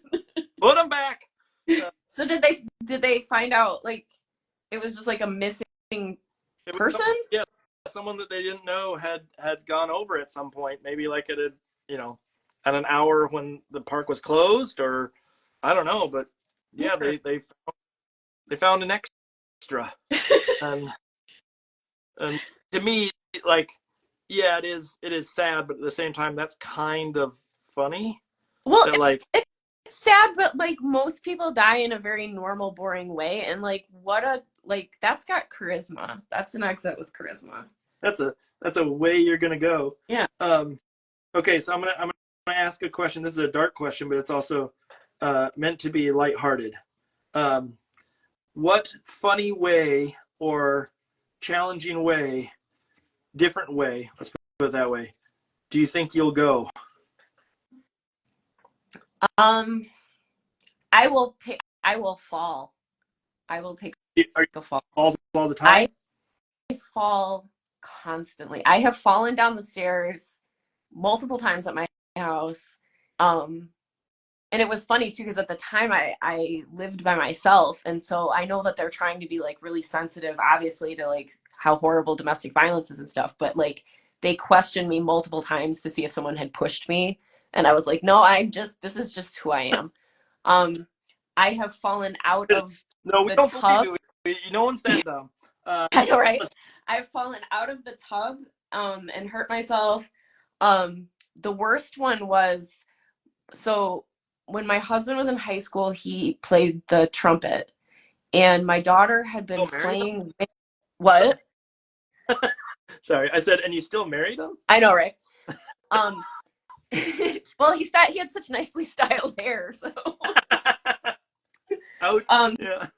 so my daughter had been playing with his trumpet, and she left like the big black she left it in the big black case, and it was just on the floor kind of in the way of the bathroom door. And so I had like registered it in my mind. I was like, oh, someone's gonna trip on that. And then fast forward to I went to lunch with my friend. We stood outside in the rain talking for a really long time. So by the time I got home, I had to pee really bad. And so I'm like running into the house, and I turn and I toss my jacket on a chair, and not realizing I just like tripped over the trumpet case, and I smashed my head on the sink. Like I fell into the bathroom and smashed my head on the sink and got a head injury and a massive like egg, and also injured my wrist and my leg. Um, and then we had gone to see uh, Nick Offerman live Okay. that weekend, and I completely forgot. Like years later, I was like, oh, I want to see Nick Offerman, and my husband's like, you've seen Nick Offerman, and I said, no, I haven't. And so he like pulled up a photo of me at Nick Offerman, but it was right after I'd had this head injury from tripping over a trumpet. And so then again, I had to go to the doctor and explain that I had tripped over a trumpet, and it sounded so dumb. But I am like, that time was so like I saw stars. It was a hard Yeah. smash. I am probably pretty lucky I'm not Probably, dead. it's surely a concussion. Yeah, oh for sure. Like I couldn't back the car up for the longest time. Like it just was like a disconnect. And I don't think I'm 100% where I was before that. So um if I were to be a betting man, I would say it's gonna be some dumb thing like that. Um, Shoot, what was I gonna say? Okay, so first of all, I shouldn't have made fun of your husband because he's a wrestler. Second of all, I realized that halfway through, I'm like, oh yeah, oh no, he's gonna get me. Um, Shoot, what was I gonna say? There was something I was gonna say. Uh, oh man. Okay. Oh, I know what it was. I want you to name me one of the dumbest things you've ever said. Like, I will tell you mine right now, and this is not the dumbest. I'm sure I've said more than this, but there was a time where I looked at my friends very, very seriously when I was in college and said, one of these years, Halloween's going to fall on Friday the 13th.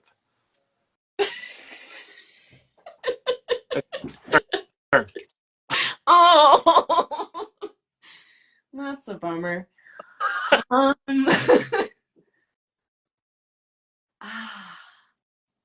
I can only like my mind is just sort of flooding with things that I've said that I'm embarrassed that I said. Okay. Well, let's say one of the dumbest things you've done. Okay, Then. one of the I mean, I tripped over a trumpet and smashed my Yeah. head on the sink. Um, that was definitely one. Well, oh, I injure myself. I'm clumsy. So like I even like cut my thumb shortly. That was the one thing that I was considering. I was like, I basically almost cut off the tip of my thumb while trying to make sweet potato fries. Um, and did you make the fries? I did. And were they worth the thumb? They were. It was worth the risk? It was. It was worth the pain. Okay. I don't know. I'm drawing a blank. Probably because I had a head injury. You either say that or you say, I'm drawing a blank because I guess there wasn't anything. I never said anything dumb. I'm trying to think what the other dumb ones were that my wife can probably jump in and say some of them. Do you know who Harry, do you know what harikari is? Is it like an honor suicide or something? Yeah. Okay. About to say like an honors thing you get in high school, and I'm like, no. Do you know who Harry Carey is? He's like a sports somebody, right? Yeah. He was like a sports announcer. So one year for Halloween, my wife and I dressed up as I was Harry Carey, the sports announcer committing homicide, and she had a mustache and blood all over her, and she was Harry Carey. Oh my god. Harry. That's amazing. Harry for it instead of Harry. Anyways, and my wife, I think it was during that, she goes, what did Harry Carey do that made them name it after him? What did you say? She's trying to defend herself.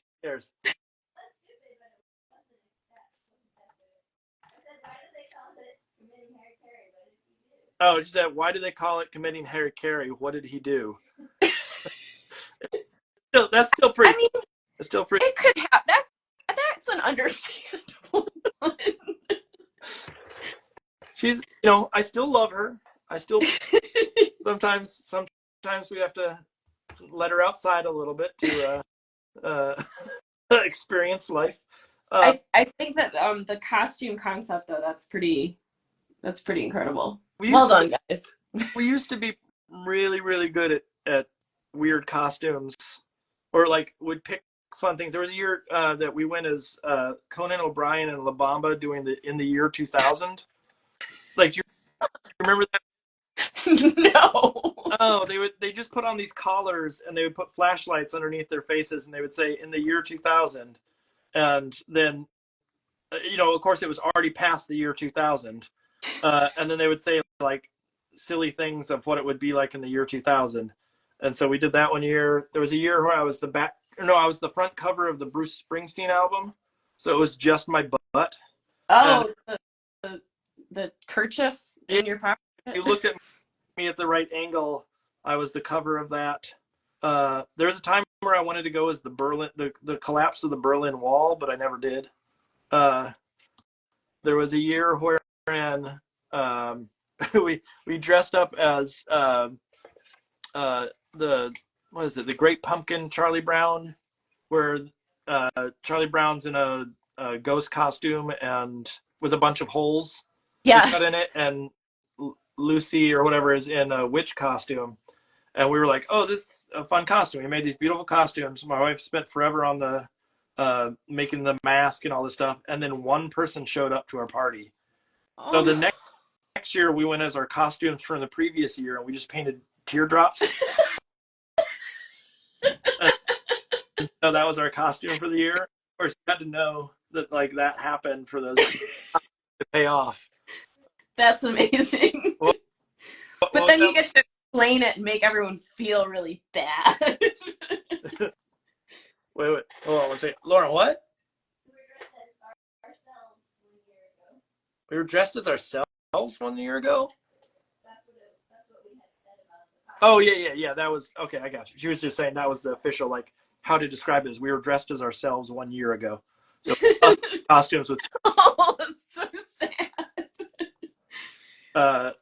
I'm just trying to remember. Like, I used to like those kind of things would be the more esoteric and like dumb, the better for me. And so like any way that I can fit in some joke that was like that made it more than just a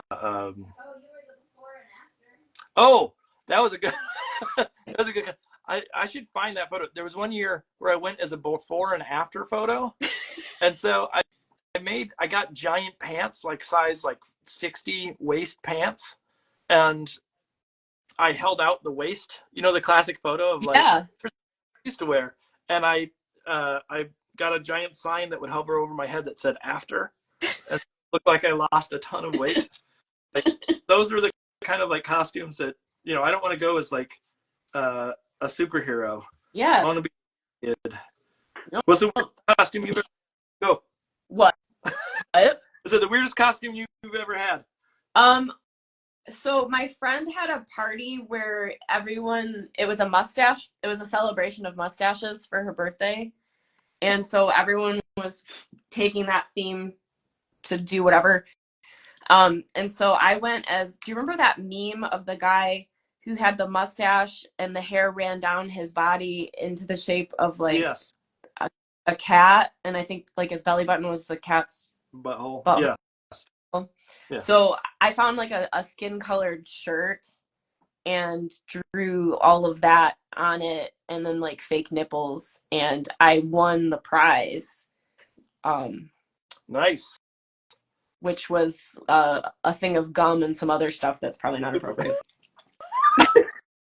You just made me think. I was like, one other one that I did was Don Tronson, and it was Don Johnson, but with connected Tron. So I had a white suit with the sleeves rolled up, and it had the Tron neon colors of like on it. But on the back, it was the landscape of the Miami skyline. Like, nice. Yeah, dumb stuff. They're still sitting around this house somewhere. Did you have your sleeves rolled up? Oh yeah. It was real cool looking. It was the one day in my life where I was cool.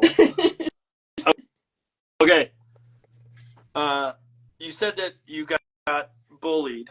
I know that. So I'm not gonna talk about you being bullied. But I'm gonna ask you a weird question right now. Do you think you're cool now? I like to think that I'm post cool. What does that mean? Like there's like post punk. I just don't care. Okay. Okay. Gotcha. So like I feel like I have to say now I'm in my late 40s, being my late 40s. I know, right? I think I'm the most comfortable in my skin that I have ever been, which is a really nice feeling. Yep. And so I'm fine. Like I grew up with Catholic parents, and like everything was very like structured, and there's a lot of like guilt about behaving and being good, and you have to. And then we were in a conservative town, but I was kind of a weird art freak, and I'd get bullied. So now I've like over the last few years, I've learned to really love and appreciate like the gross sides of me. And so like I joke about being a dirtbag, but I also do mean it. Like I instead of feeling bad about it, like I laugh at terrible things. Like we've said so many terrible, like the person falling into Niagara Falls and then finding a body, it cracks me up. Like I would normally have felt bad about that, and I'm just done feeling bad about it. So I feel like my level of like just not caring is maybe cool, but like I also just appreciate that I like dorky things and I get excited. I want to be allowed to like be excited. I don't want to have to be cool about things anymore. Yeah. So I don't know, like I'm post cool. I've gotten to the point where like I know I have crossed past being cool to the other side, and I've gone back to being dumb again. No, I have crossed past the point of wanting to be cool for the sake of like to be cool, and now I'm to the point where I like to make fun of or I like to like play up that I'm super cool as a like sarcastic thing. You're knowing cool. Like, oh, look at how cool I am, and then in reality, it's everybody laughs or like enjoys it because we all know that I'm not really cool. This and like the oh, we really tricked people with that one kind of situation. I was at a admissions event the other day, and it's this really if anybody from school is watching, you didn't hear this. It's a very boring event.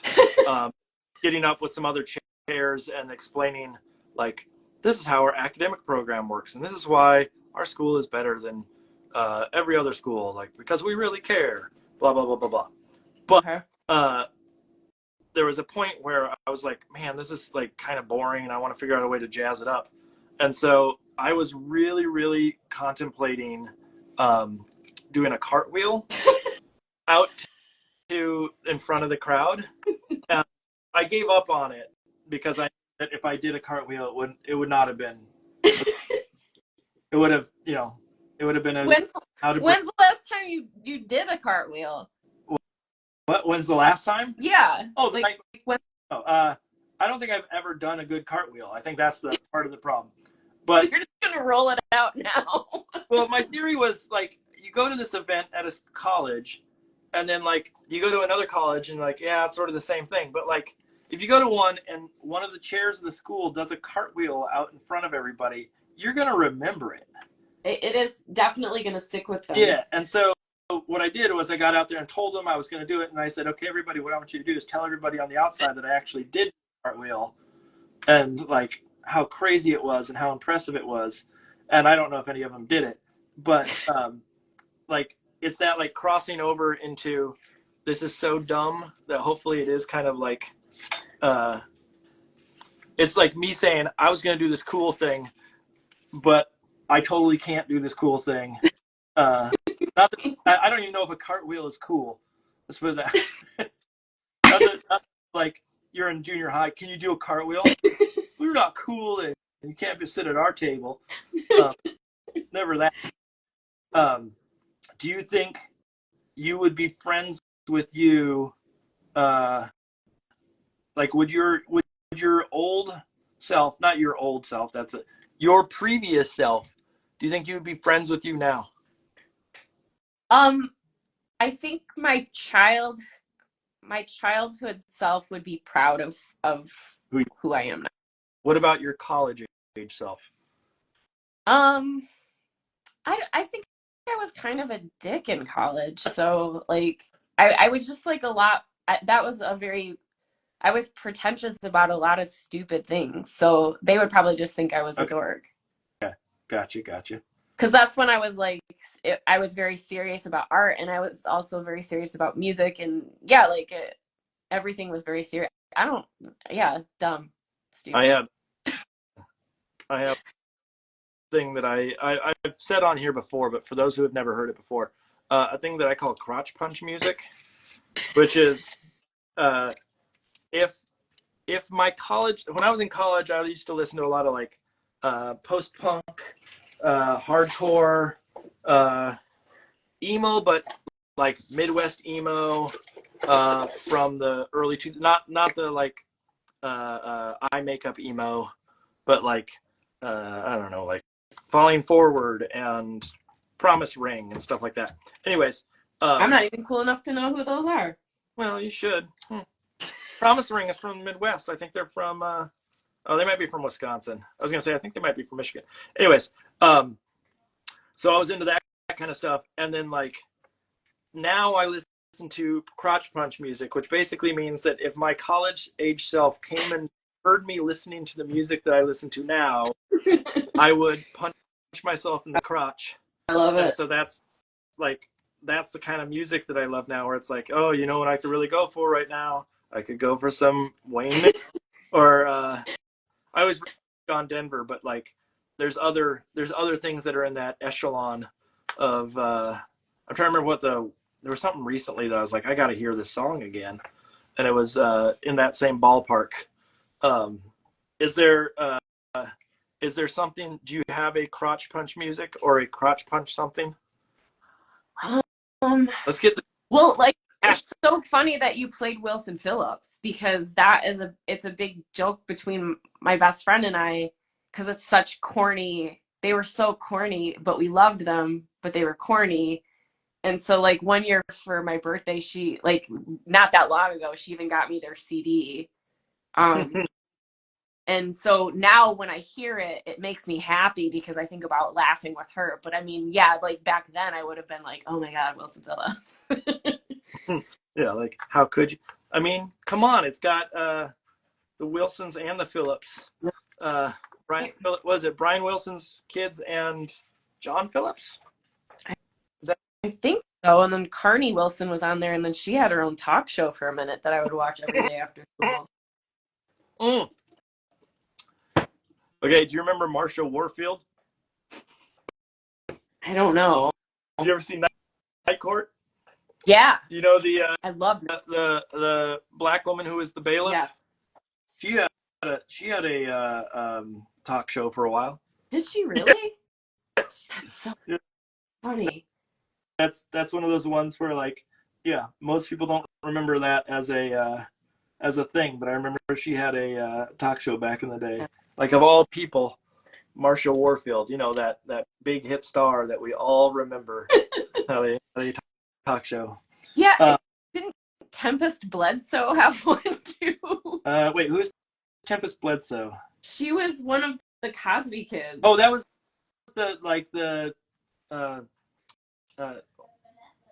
wait, that's Robert, right? Yes. Yeah. Yes. Yeah. It was either that or the shirt that she made for Theo. Oh my God! Yes. Right. The gold shirt, the gold button-up shirt. What was it? Gordon Gartrell shirt that Theo wanted. I like that this. Okay, this is gonna sound awful no matter how I say this. I like that we are like a year apart. So when I make these references, you know exactly what I'm talking about. And sometimes I have people on who like are just the generation below, and like I can make a reference like that, and they go, "Yeah," they won't like saying Robert. You know who I'm talking about with just that one. Oh, and he was so gross too.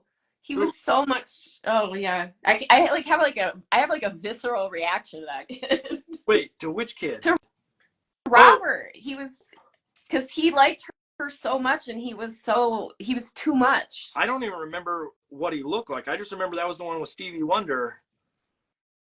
Yes, when they did he made the music. Yeah, with the voice samplings. Yeah, and that was where she said Robert or something of the sort, and then. Yeah, it was her boyfriend. He was her first boyfriend, and he was really sappy and I wonder what was the kid that what was the youngest kid named? Rudy. Rudy, and then Rudy had that friend, that little chubby kid, who was. Oh yeah, what was his name? Where he'd always run out of the room and stuff. Yeah. Peter, that was his name, Peter. Oh, the memories. Yeah. My wife and I are now yelling out stuff. Peter! Bud? Yeah, Bud. And oh my God, I forgot about that. Now, I don't even know if we can talk about the Cosby Show because of, you know. But the fact that you're a monster. Were you a Different Strokes person? I love Different Strokes. Do you remember when the sister had bulimia and she ate an entire cake at night? I don't remember that. I remember. Do you remember the very special episode when they had Mr. Curly, the bike shop guy, and he was a pedophile? Yeah. I'm trying to like of that era where there's shows like I watched some dumb one. I watched one that was I used to watch Just the 10 of Us. The one that was a spinoff of, what was that a spinoff of? Growing Pains? something like that. And then there was one that was about a lady who used to be a nun or something like that watched over some kids. Mr. Belvedere. Oh yeah, I remember Mr. Belvedere. And then shoot, I feel like there was one other one that was like a classic one for me that I'd always sort of go to as the show to Life. Eh? Which one? Was that Facts of Life? Facts of Life, yes. Now, okay, Facts of Life where they had where they lived in the dorms, or Facts of Life when they had the shop that burnt down eventually. Which one you choosing? You gotta pick an era.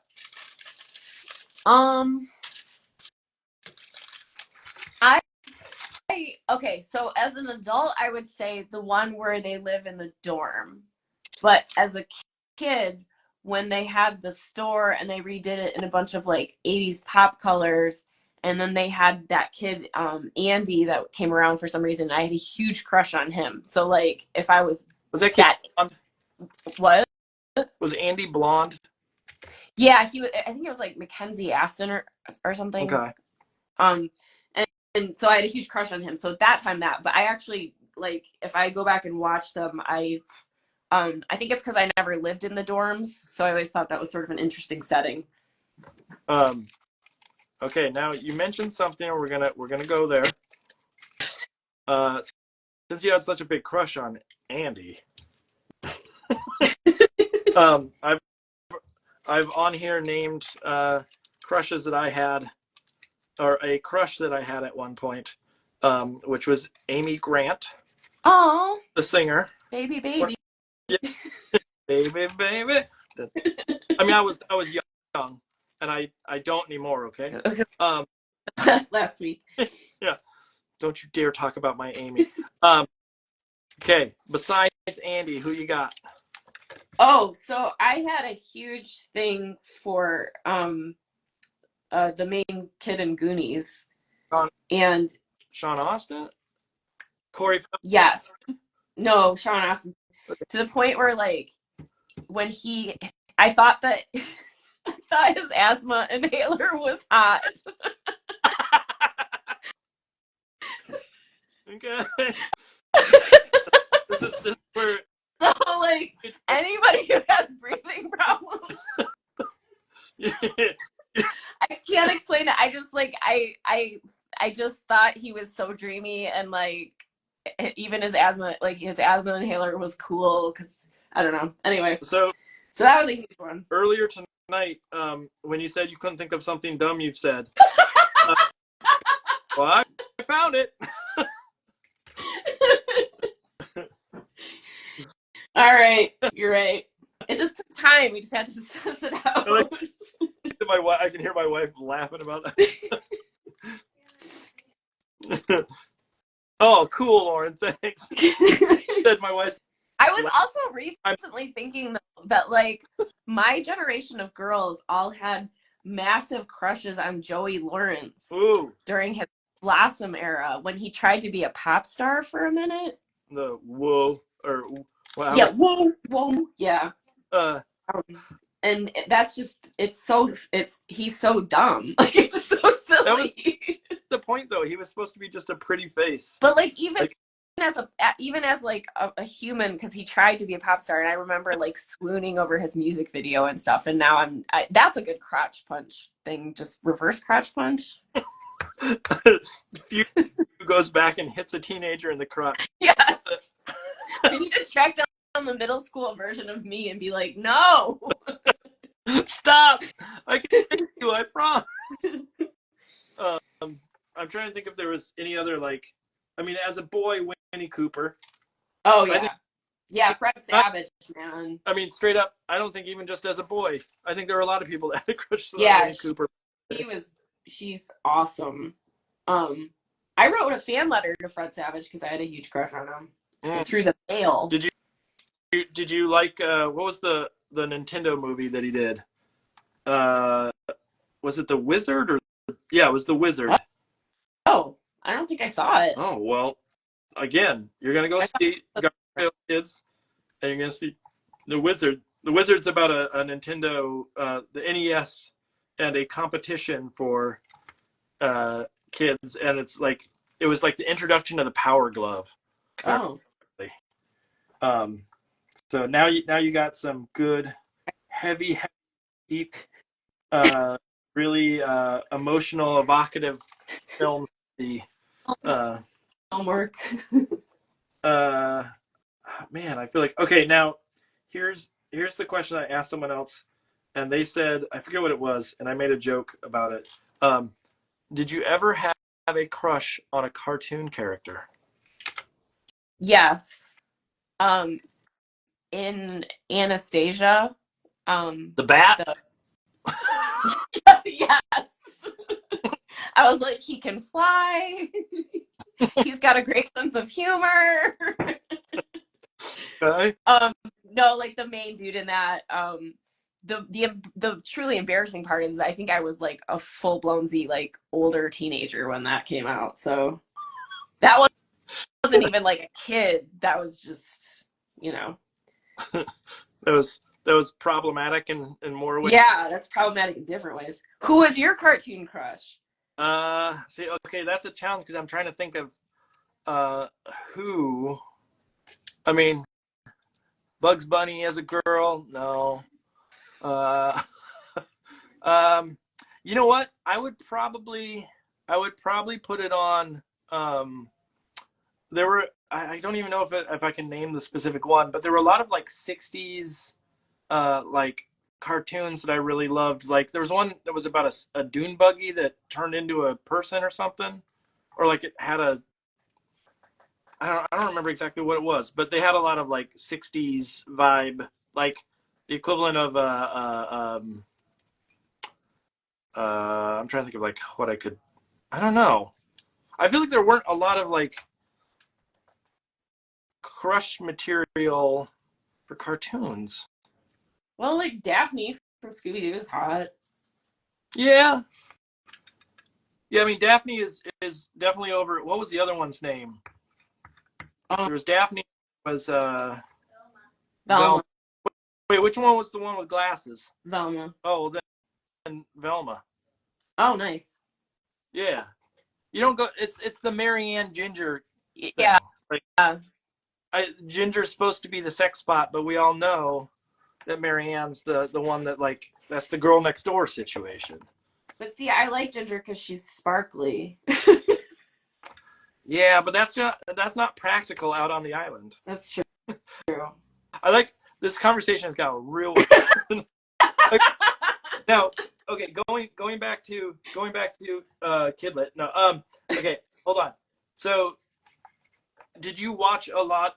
My wife and I have talked about this a few times, but the types of shows that we would watch because there just wasn't a lot to watch was stuff like I would watch black and white reruns of Gilligan's Island, and I would watch like the Jetsons and things that were from the '60s Yeah. were like commonplace. We were huge. My sister and I were huge Brady Bunch kids. One of them that just came up the other day, and my wife and I have been saying a lot is the I heard that. Do you know what that's from? A guy named Barth. No. Barth's Burgers. A little show called You Can't Do That on Television. I do remember you. I remember Alistair from You Can't Tell That. You can't say that on television. You can't do that on television. Right now? Yeah. No, I don't remember that particular one, but now I just thought of remember the firing squad that they had? Yeah, we were talking about that was like they had like 5 sets on that show. There was the diner, the lockers, the house, like the family room, the doorstep, the bedroom, and the firing squad. And like it was a show for kids that they would all sit and line up in front of a firing squad. It does not make a lot of sense. It really doesn't, but it kind of goes with like, I don't know. It goes with that whole 80s anything flies kind of thing. It's amazing that that's it. We watched a movie. Oh, Lauren, you're gonna have to help me with this one. about a kid who farts a lot. Um, Thunderpants. I don't know that one. You say you know that one? No, I don't know that one. Okay. You have 3 movies you got to watch. Now I'm gonna straight up say that Thunderpants was actually very funny at moment, maybe not in a way that was like it was meant to be, but it also was beautiful as a movie. And I know it doesn't make any sense. It's about really awful farts, and he wears pants that can hold in his farts. But I think the cinematography and the art direction on it, like costuming and stuff, is actually really good. The fart. So, and I'm a connoisseur of fart media. Okay. And so, trust me, it's worth a watch. Let's put it that way. It also stars Rupert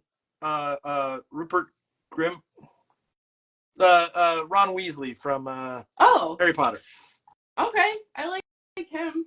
Oh, do you have a crush on him? No. Okay. I was trying to read into that. I like him a bit too much. Why was I talking about that? Oh, they have a firing squad scene in that too, where we're watching and all of a sudden like there's a firing squad and we're like, why? Like this is a kids movie, and then all of a sudden you have this thing where like the kids are about to be murdered, and it's jarring and problematic, but also like kind of funny and awesome at the same time. But again, you know, it's not everybody's cup of tea in a movie form, but if you get a chance, go check. I mean, I'm intrigued for sure. Spend some time with your daughter and say we got a really important movie that we need to watch. Oh, you Schindler's List? No, it's called. And it'd be like, yeah, it could be a whole theme night of the Mark's recommendation. Just random. Either walk away like extremely happy or horrified. So it really just depends. If you get blocked on social media, you'll know. Yeah. I could have sworn that Kate was following me. Nope. Oh man, where do you guys live? We live in New Hampshire. Oh. What is that? No, I was like, you guys are cool. I would enjoy hanging out with you. But that's a bit of a commute. Yeah, no. We live away. Like I said, I bet you if we were in the same space, we would totally we'd be simpatico with a lot of the stuff, like all the bananas and all that stuff. We'd be right in the same ballpark. I know. I feel like too, like there are not a lot of bananimals that suck. Yeah, I take the people that enjoy that podcast or people that listen to that kind of thing are generally like fun people. Yeah. Who not necessarily they're like the funniest people in the world, but they're willing to like see the brighter side of life on a regular. Yeah. Even if like I'm one of those people where like I'm gonna take a joke and make a joke if I can at every instance, and it's that's just my personality. Like I'm not going to be a fuddy dud at this point, and I just showed how cool I was again by using the word fuddy dud. Get a load of Mark over there using cool terms like fuddy dud. I'm no fuddy dud. Real hip happening person back there. I just like those are the kind of things that I thoroughly enjoy, and I don't want to be a downer. And especially being in like art school, I don't know if you have the same thing, but like there are kids in art school. In particular, when I was going through school, there was the printmakers. I'm calling out RISD's printmakers from the year 96 to 2000 would sit outside of the printmaking studios and just smoke cigarettes and like stare you down and like come on, you don't have be cool all the time. You can like be a person. It's exhausting. It must be exhausting. Like have fun in life. Um, when you were in college, were you a weirdo? Did you um, do strange? yeah. I mean, I've always been a weirdo. I've just never I can't think of a time when I wasn't like the weird kid, but so then I just kind of started to appreciate it, I guess. Like when I was in eighth grade, we had to do career reports, Okay. and I did mine on a mortician just because I wanted to bum everybody out. I had something like that where like I had to do a presentation. I chose like, oh, this when I was in grad school. Um, I mean, already you're dealing with a lot of like, uh, I'm gonna throw a lot of grad school kids under the bus here. You're dealing with a lot of people who think highly of themselves. They're like, I'm gonna go to grad school and become this like deep philosophical artist, and I'm gonna wow the world with my ability to think. Okay. We had this guy. I don't remember what his name was. He taught a seminar course where we had to like talk about a lot of our sort of artistic goals and things of the sort. And he had this exercise where he goes, okay, we're going to take this word and then you're going to branch off and you're going to do this other word and then you're going to branch off, etc. And me being me, I chose a word at the beginning. I don't know what word it was, but the final word that I ended up with was the word sphincter. Um, and then uh, he wanted to make a project about the word. And so like all these people had stuff like, nihilism and whatnot, like all these like deep things. And my word was sphincter. And so what I did is I made an animation of a caveman farting at a fire that was in a cave, and the ash and fire burnt the word sphincter into the wall of the cave. And all these other people had these like beautiful projects of like, I made this like handcrafted wood sculpture speaks about whatnot, and I'm like, mine was just a fart joke. And it's not unheard of for that to be my thing. But I just remember, like, I know there had to be people that were there going, like, I can't believe this person's in grad school. I'm going to get credit for this. Oh, this guy. Yeah. Little did they know I would go on to be as cool as I am. Good for you. You were shaking it up. They needed to confront you. Yeah. Actually, they should have had an intervention at that point. It's too much fart humor, Mark. Like I remember grad school, I was trying to be smart. I was like, oh, I really love this. Like, I don't even know what I was getting into, but I was like trying to make artwork that I thought was like smart. And now I look back on it like I should have just done dumb stuff the entire time. Um, did you when you got out of school, did you ever consider going back for anything, or was it a one and done? Um, Not seriously. I Yeah, not seriously, because I don't know, like part of it too is my sister went through and got her PhD. Ooh, So it yeah, was kind of like that was like her thing, yeah. you know? So like if you have a sibling, you have to like do the other thing, I guess. And you saw how much it took to do that. Yeah, that too. Yeah, I mean, like yeah, ooh, I definitely didn't want it that bad, and I was kind of cheap too. Like I started out going to community college for the first 2 years just to save money, and then transferred to the 4 years after that.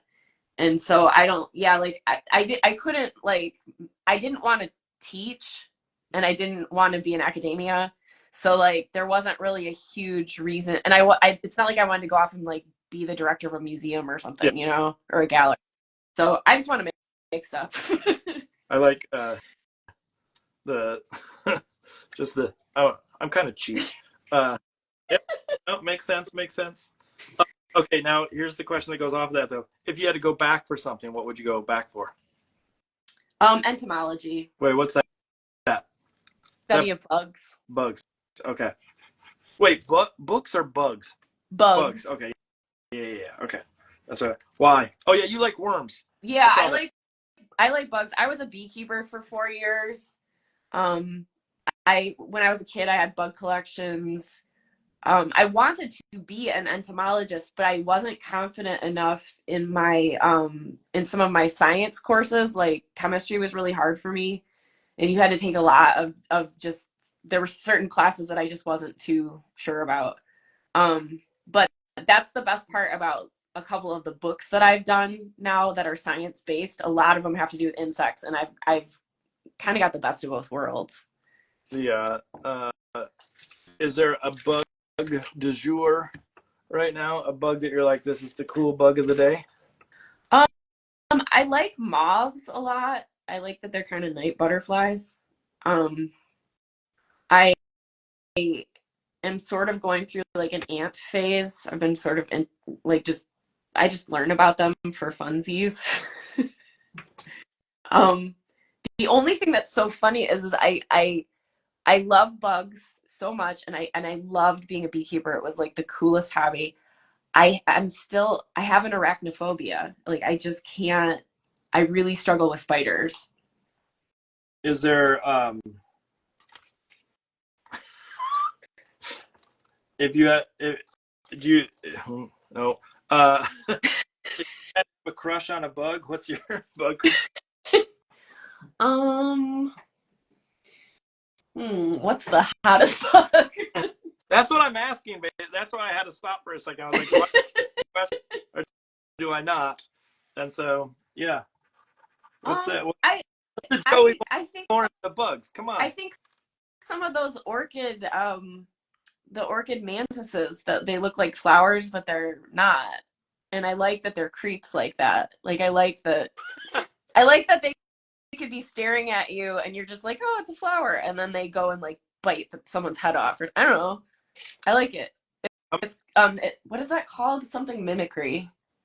Uh, Razzle dazzle. Oh no. I was gonna say there's a type of camouflage that's called razzle. Cryptic. It's called cryptic mimicry. That's what it is. Okay. I'm going with there's a type of caterpillar that builds log structures. Oh. Uh, like it builds like log towers or stick towers, and they're cool.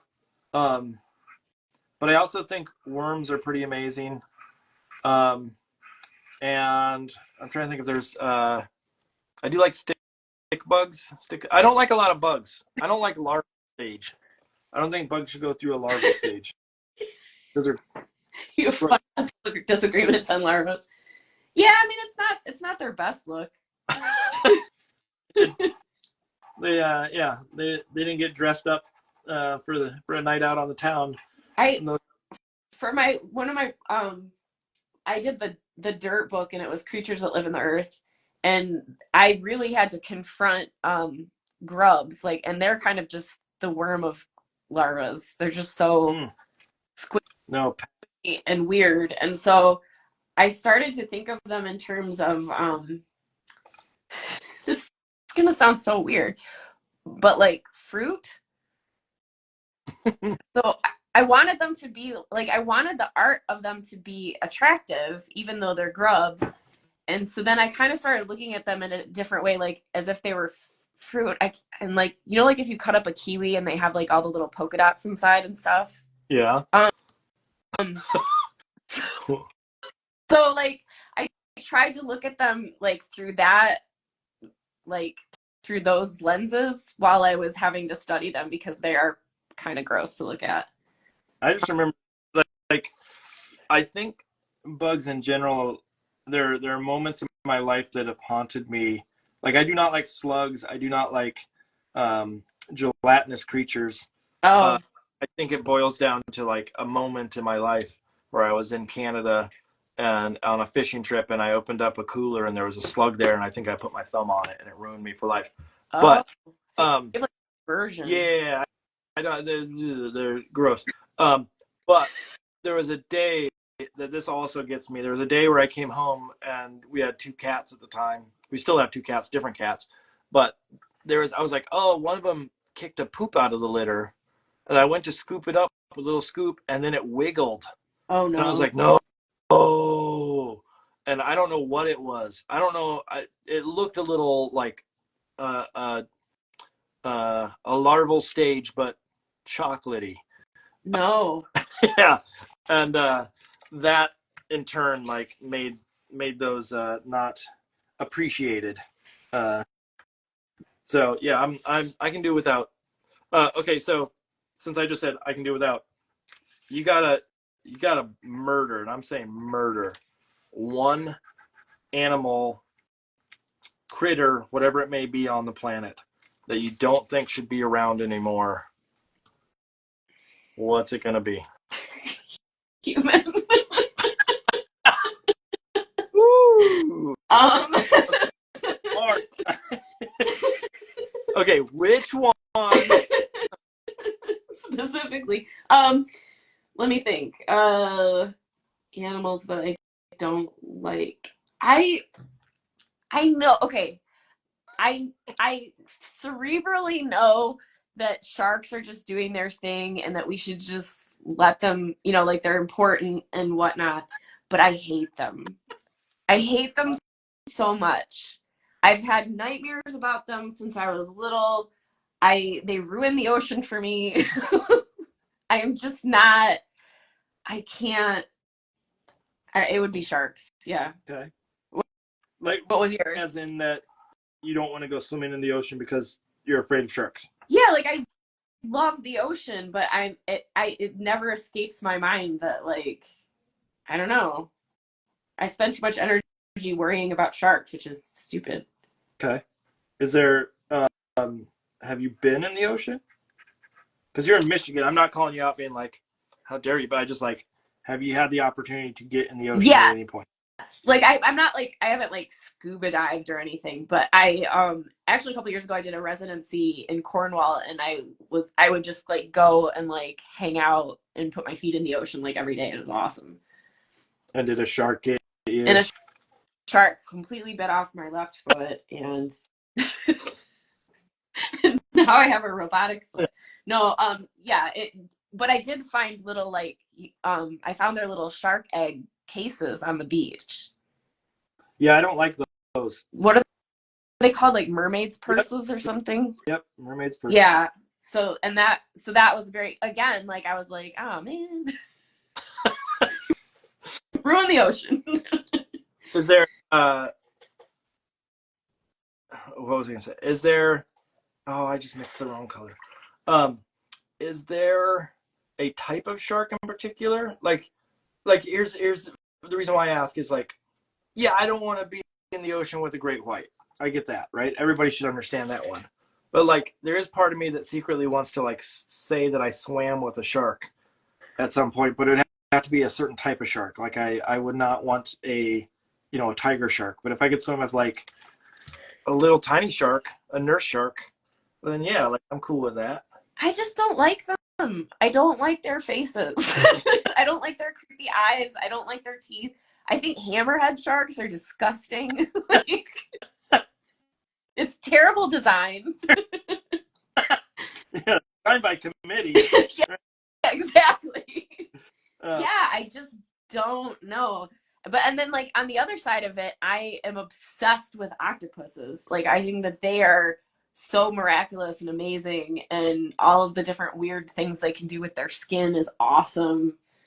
So it's not even just a sea creature thing, it's specific to sharks. Like theoretically I can like something like a octopus, but would I ever want to see or hold an octopus? Well, not see. I've seen an octopus, but hold an octopus? No, never.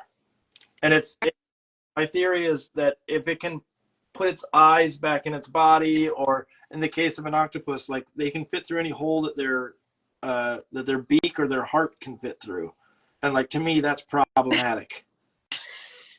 Like, it is interesting to watch them maneuver. Like if you've seen footage of them like on a boat and they're getting back into the water from the boat. I know the one that you're talking about where it like slides out the thin little hole. Yeah. I know the one. That's wrong. But for some reason, I just think it's super impressive, and like I'm not afraid of them. I think they're amazing. Did you see my octopus professor? Yeah, teacher, whatever that one was. Yeah, it was really good. That's like they're cool. I dig them. I just have no interest. I think I've said on here before, like slugs, you can get rid of them. I think. Even the banana slugs, those are cool. Yes, any slug. I don't care what kind of slug it is. Again, gelatinous. Yeah. Sea slugs. You have a texture thing, like that's like sea cucumbers. Oh, those ones that like can spit out their intestines. Like, oh. Have you seen those worms that spit out that Yes. that white stuff that looks like veins? Like you don't even have to like finish it. I know what you're talking about. Yes, Oh my and they God. I just saw like footage of that probably just this year, and first of all, how have I lived my whole entire life about not knowing that that exists? And then secondly, that is just nightmare sauce. Mm-hmm. Mm-hmm. Oh, it's more than nightmare sauce. It's it's horrifying that that's a thing. Somewhere someone said let's make it shoot out white veiny. Yeah. And I think again, I think that's like its stomach or something. I don't know. I just like I have a problem with the theoretical. We have like the viewers have been going down and down and down. I have a problem with things in theory. Like I don't like mushrooms. I don't have a problem with the idea of like the general thing of a mushroom. I have a problem with the fact that they're like a fungus and they grow in dark places and whatnot. But like if you said, are mushrooms the worst thing in the world? No, they're okay. They're fine, right? I'm to be here. Yeah, I don't want them in my food because that's like, why do I want a fungus in my food?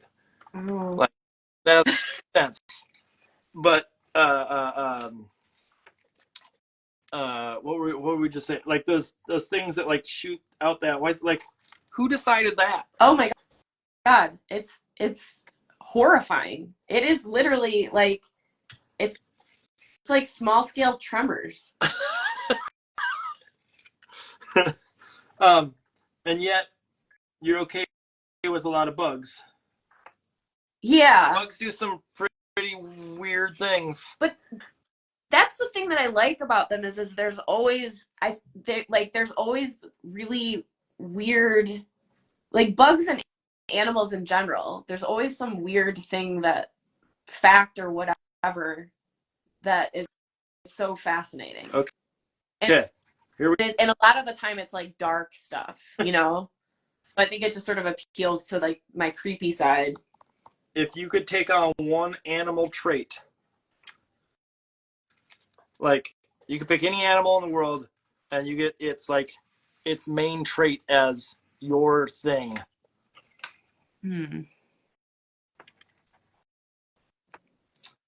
What do you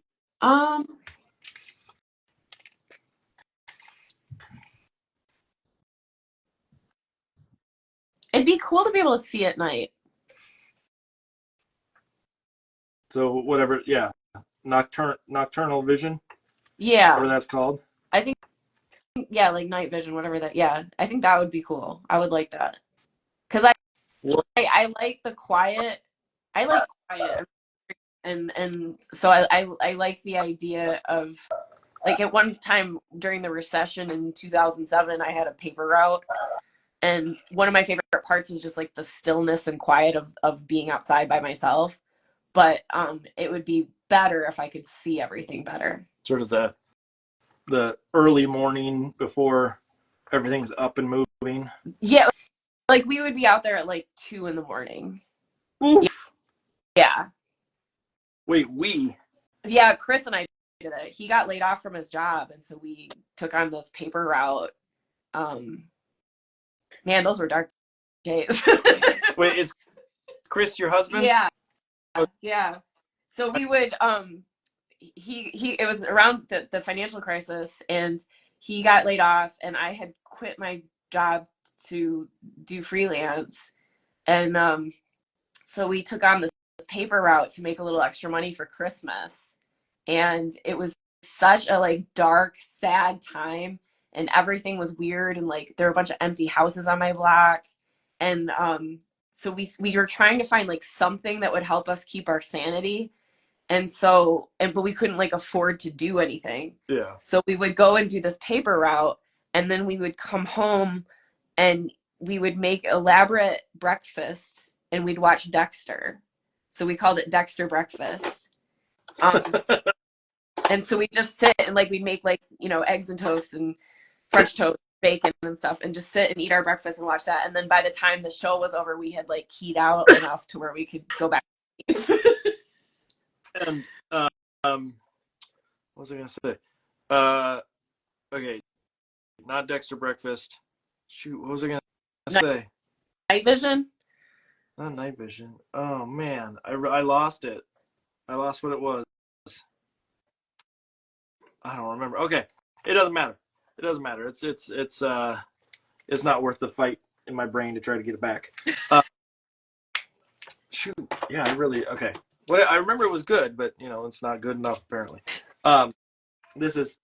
We're getting old and memory's going now. Yeah. Okay. Man, I really it's bothering me that I can't remember what it was. It doesn't matter. So now, if you had to, I'm trying to think of there was a spin-off question that I had for that too. Not just an animal trait. The superpower. Okay. It's not very interesting, but I would like either to be able to beam myself places. Like, what was that movie with the guy from Star Wars? What? There was some movie where it was like a superhero type movie where he could jump from one location to another location. Which person from Star Wars? The guy, wasn't it the guy that played Anakin?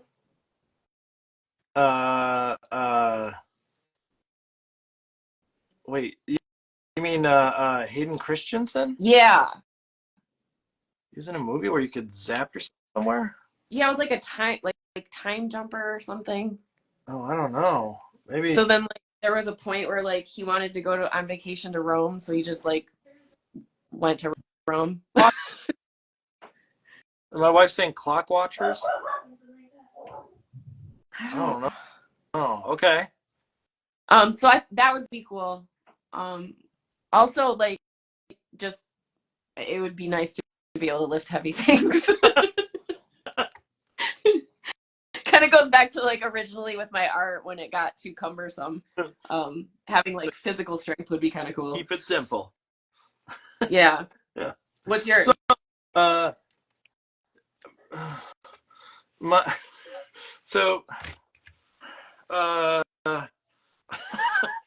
Mine is jumper. Yes. Okay.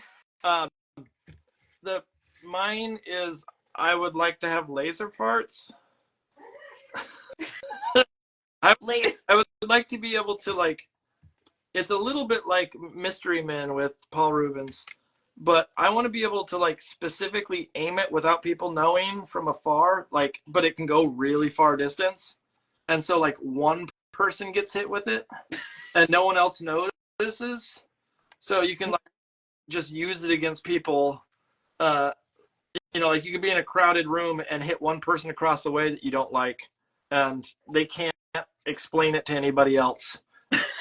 And no, because it's a laser, so it's accuracy. All right. That's mine.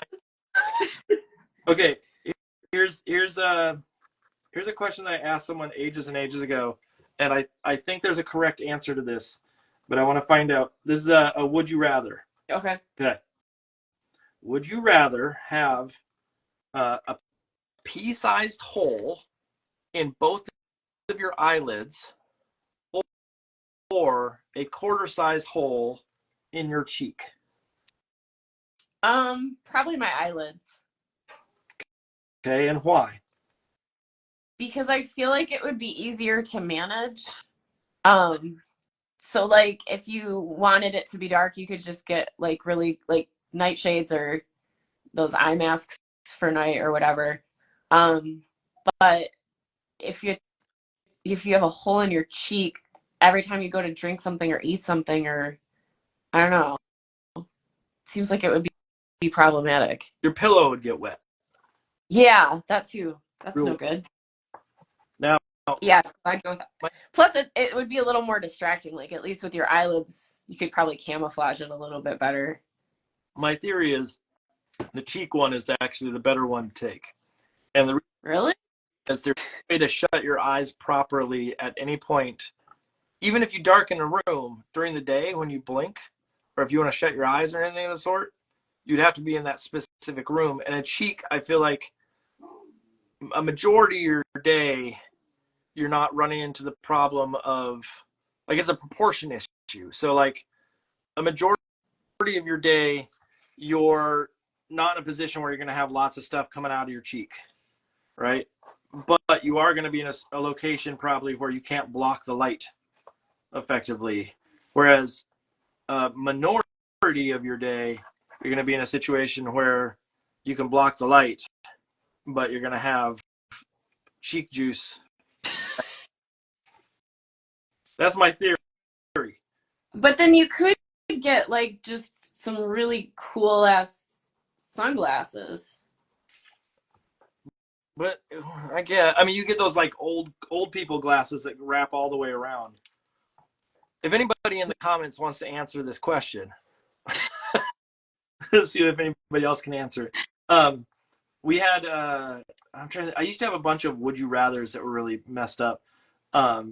There was one that was a superpower one of would you rather be able to fly straight up as high as you want, but you can only go straight up and straight down. So like if you're up in a building and you want to get down to the first floor, you can like fly yourself down without having to use the elevator and whatnot, right? Okay. Go sideways. Or would you rather fly sideways, but only a quarter inch off the ground so people can't tell you're floating sideways? But you can't go higher than that.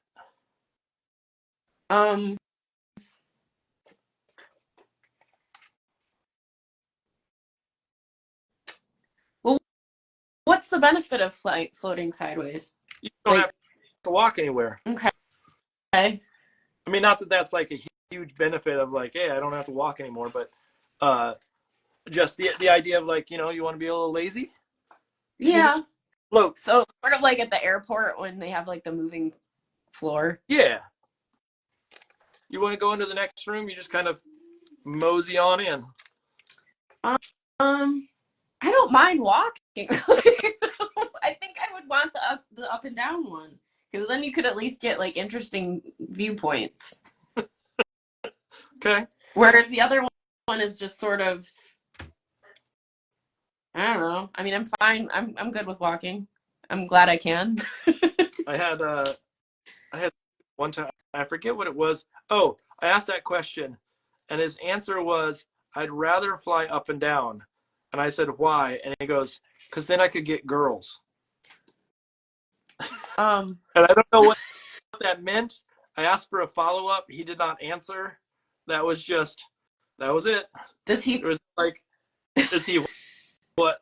Like physically get them from like apartment windows? Like, what is he talking about? I think he meant impress girls in some way. That would do it, but floating sideways because they wouldn't be able to see you floating. It wouldn't be enough of a selling point for whoever he tried to impress. I mean, and this is coming from the person who thinks that an asthma inhaler is super hot. Yeah. Little does he know. So he just needs to go to the pharmacy or beat up a little kid that has asthma. Then he's getting numbers left and right. Yeah, that's a weird, like, it's a weird consideration, I guess. It's, it's art kids. Sometimes they make strange decisions. Yeah. What does your husband do? He is a calculus teacher. So you could have just said really cool. and he's the head wrestling coach. He's a math teacher, a high school math teacher and wrestling coach. What weight did he wrestle?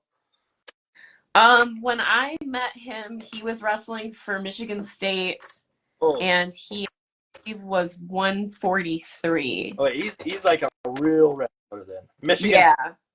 I mean, in the Midwest, that is wrestling is hot ticket. Uh, that's some pretty serious stuff right there. Okay, I Yeah, I mean he didn't start, but he walked on the team. So, yeah, he was okay. legit. I wrestled when I was in high school, and this will probably I've said this on here before, but I wrestled. I'm 6'2", and I was 6'2" at the time, and I wrestled 103. Oh my God. Uh-huh. Huh. I did not have to cut weight.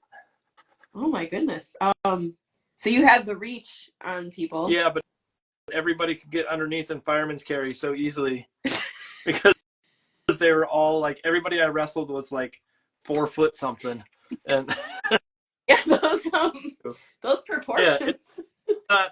As I forget who I said it to. I think I said it on here or somebody. I said that I was like aerodynamic. Yeah, That never took me away because I was just that's skinny. serious. Um, but yeah, no, it was I was a little guy, and I I'm gonna be very honest here, very very honest here. I was on the wrestling team. I was on the varsity team. The only reason this is freshman and sophomore year, and then I gave it up because I hurt my knee, and my wrestling coach was a jerk. Um, well, he said it's either art or wrestling. You got to decide which one you want to do, and I was like art, and it was pretty quick. Um, he shouldn't have made it a choice. Let's put it that way. Yeah. But I think the only reason why I was on the varsity team was because there was no one else that could wrestle 103, Oh man.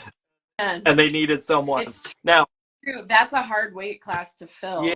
But the kids are not like, most kids are like at the 120 and up, yeah. or whatever it was, 125 or. But I mean, I did okay. I got some wins and whatnot, but I think I probably won more matches by forfeit than I did because the other team just didn't have anybody for me to wrestle. Yeah. I mean, that's how like some kids get their letter. Yeah. And I did it sophomore year, but I busted my knee in between, and then it was like I was up to 125 at that point. And I actually had a cut weight at that point, but I was just like, I don't know why we're talking wrestling, but we're talking wrestling. But it was just like, yeah, it was art or that, and it's like you really shouldn't ask that question to me because it was a very easy decision. Yeah. And then they lost every match after that. No. they just failed. They just didn't have anyone to forfeit for them. They had to forfeit from then on. Wait, what, Lauren? Oh, we have a question about art? What? Tonight? Oh, we do. Okay. Misery? I'm going to get MISARIK _ says, do you recommend ways to enter the editorial? Now, I'm assuming that means either editorial illustration or just editorial side of picture books. I guess I need more follow-up. But going back to sort of, let's talk shop for a second. Okay. If you had to enter editorial and you had to have a crush on someone, how do you think there are any tips on how to enter the art world, the art market? I'm kind of, again, like I'm kind of useless on like the current way of breaking in, you know? Well, I understand that, but like, is there are there things that you think are beneficial or ways that you broke in to this market that may not be, someone couldn't copy, but like the equivalent of like, make sure your portfolio's strong. Sure. Like I always say, like, put story into your work as much as you can. So it's not just a pretty image. There's some narrative that goes along with it. Yeah.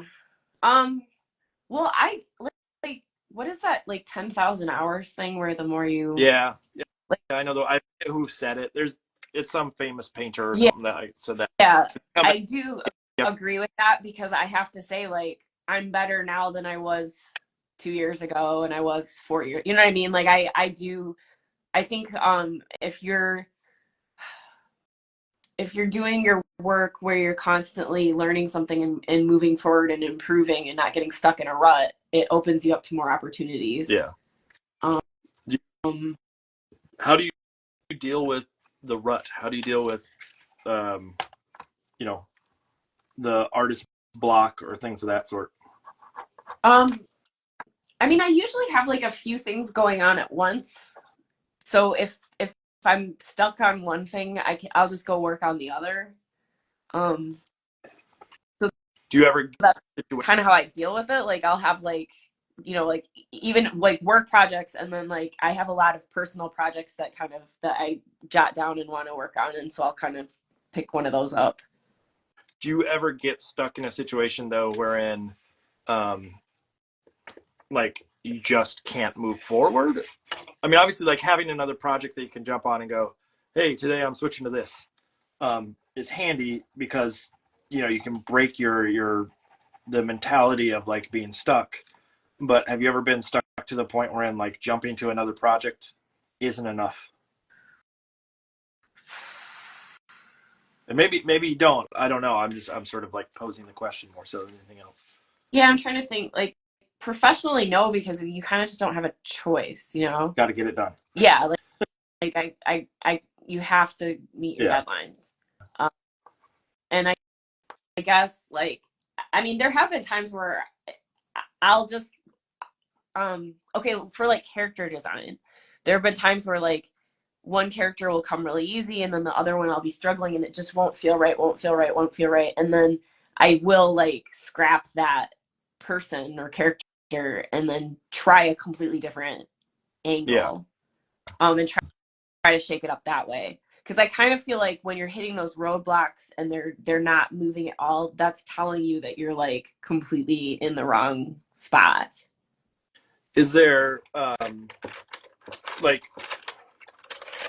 for me the way to get out of it is always just some like games, like playing games with art, and so it's like making shape studies and things that don't have to do with any like trying to tell a story, like almost separating back out of that situation and saying, okay, well, what can I do that just gets things moving?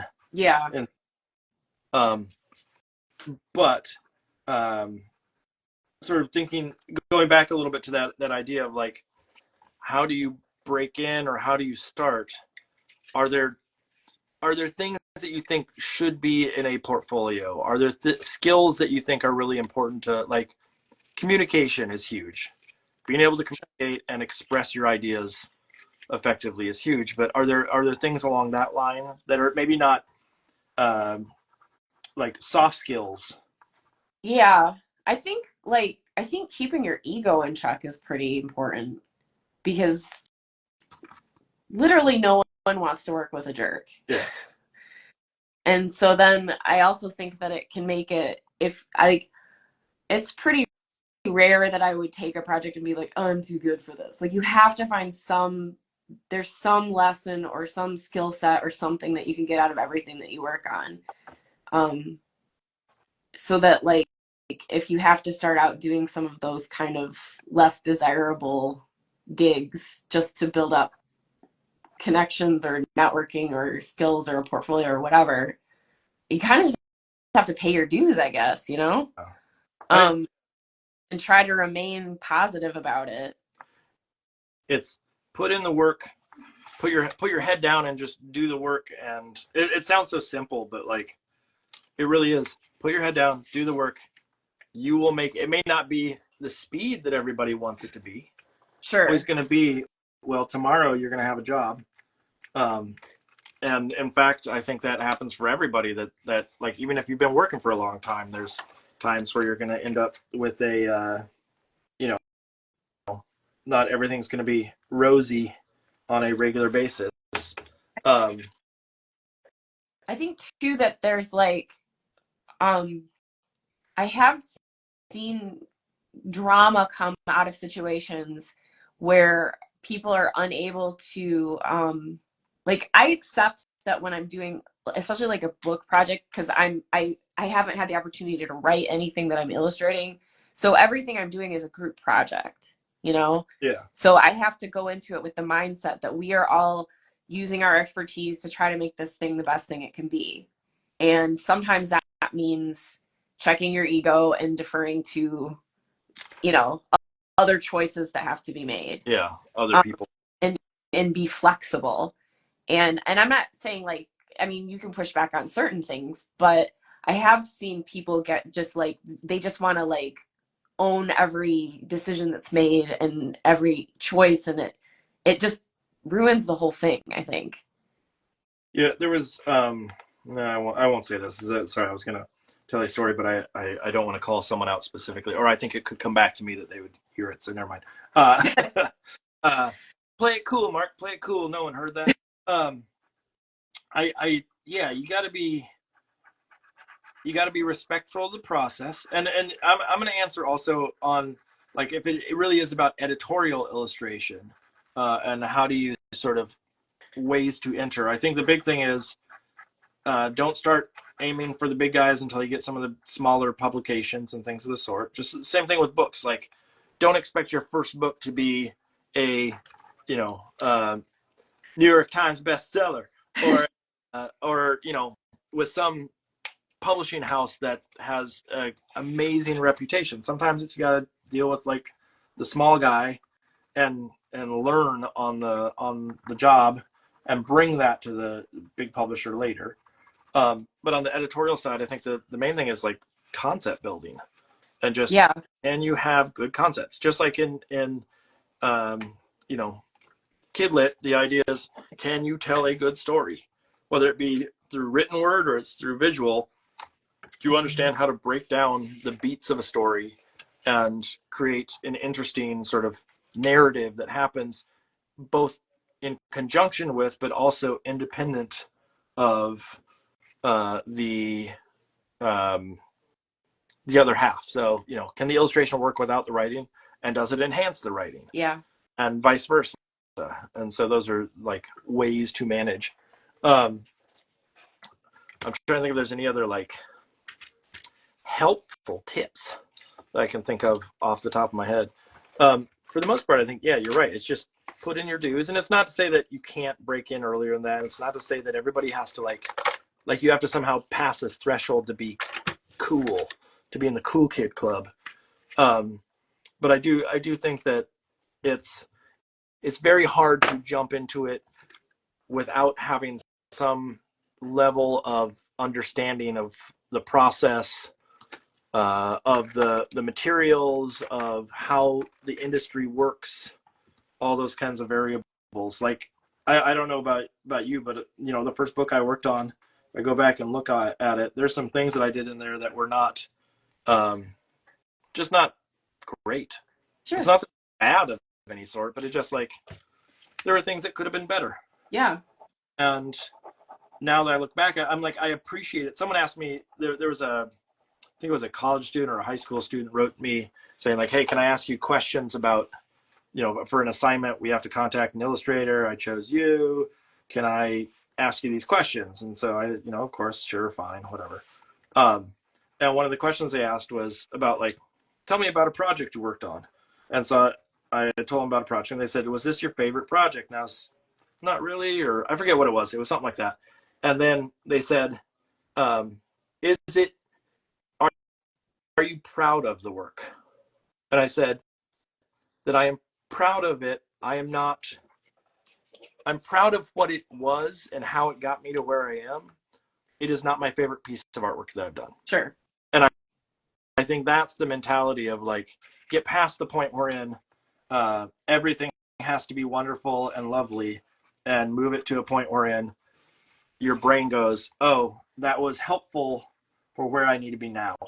Yeah. But it is not the, it doesn't have to be the best thing in the world at any given point. Is there a piece of artwork right now that you can look in your own artwork and say, this is like I think you said earlier, and I could be wrong, but I think you said the same thing that I always think of. Like, once I'm done with the piece, I kind of look at it and go, it's not exactly what I wanted. Yeah. Is there a piece though that, like, in your oeuvre of work that you've done, that you look and say, like, that one's about as close to perfect as it could be for you? Yes, there is. It's I actually have it, I have it framed on my wall. I should go grab it off my wall.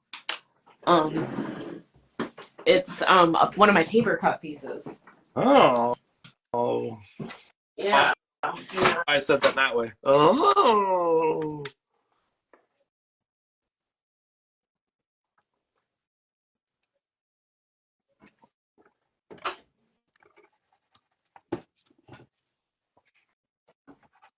So I think with me, because like I don't want to reach the point of being almost perfect with my book stuff, because I want to keep doing book stuff for a really long time. But I got the paper cut stuff kind of out of my, I think I said out of my system a bit. Let me see if I can unhook this.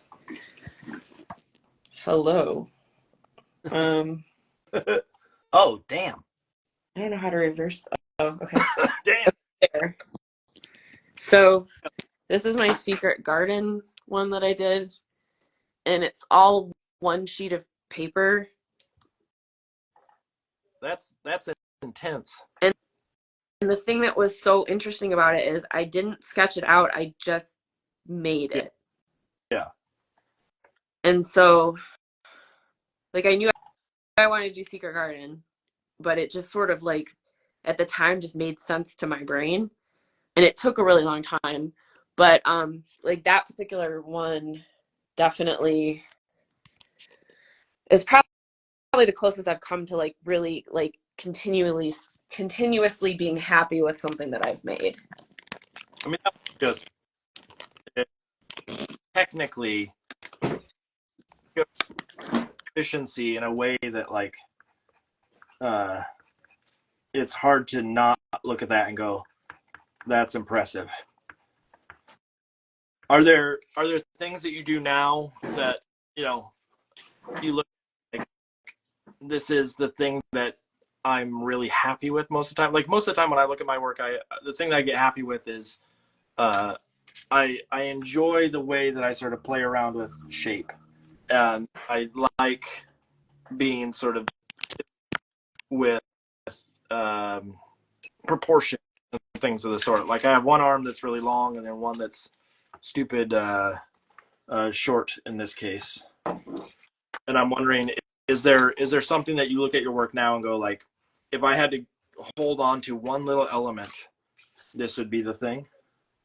Yeah, I've some of the textures and mark that I've started to really rely on. It reminds me of when, you know, like when you're little and you create your own alphabet out of symbols so that you can do, like, coded messages and stuff. Yep.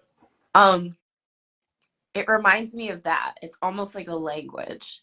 So just different, like the lacy textures of the scruffy parts. The I've been doing lines in a very specific way that just makes sense to me for some, in a way that hasn't before. Okay. So I would say texture wise, yes.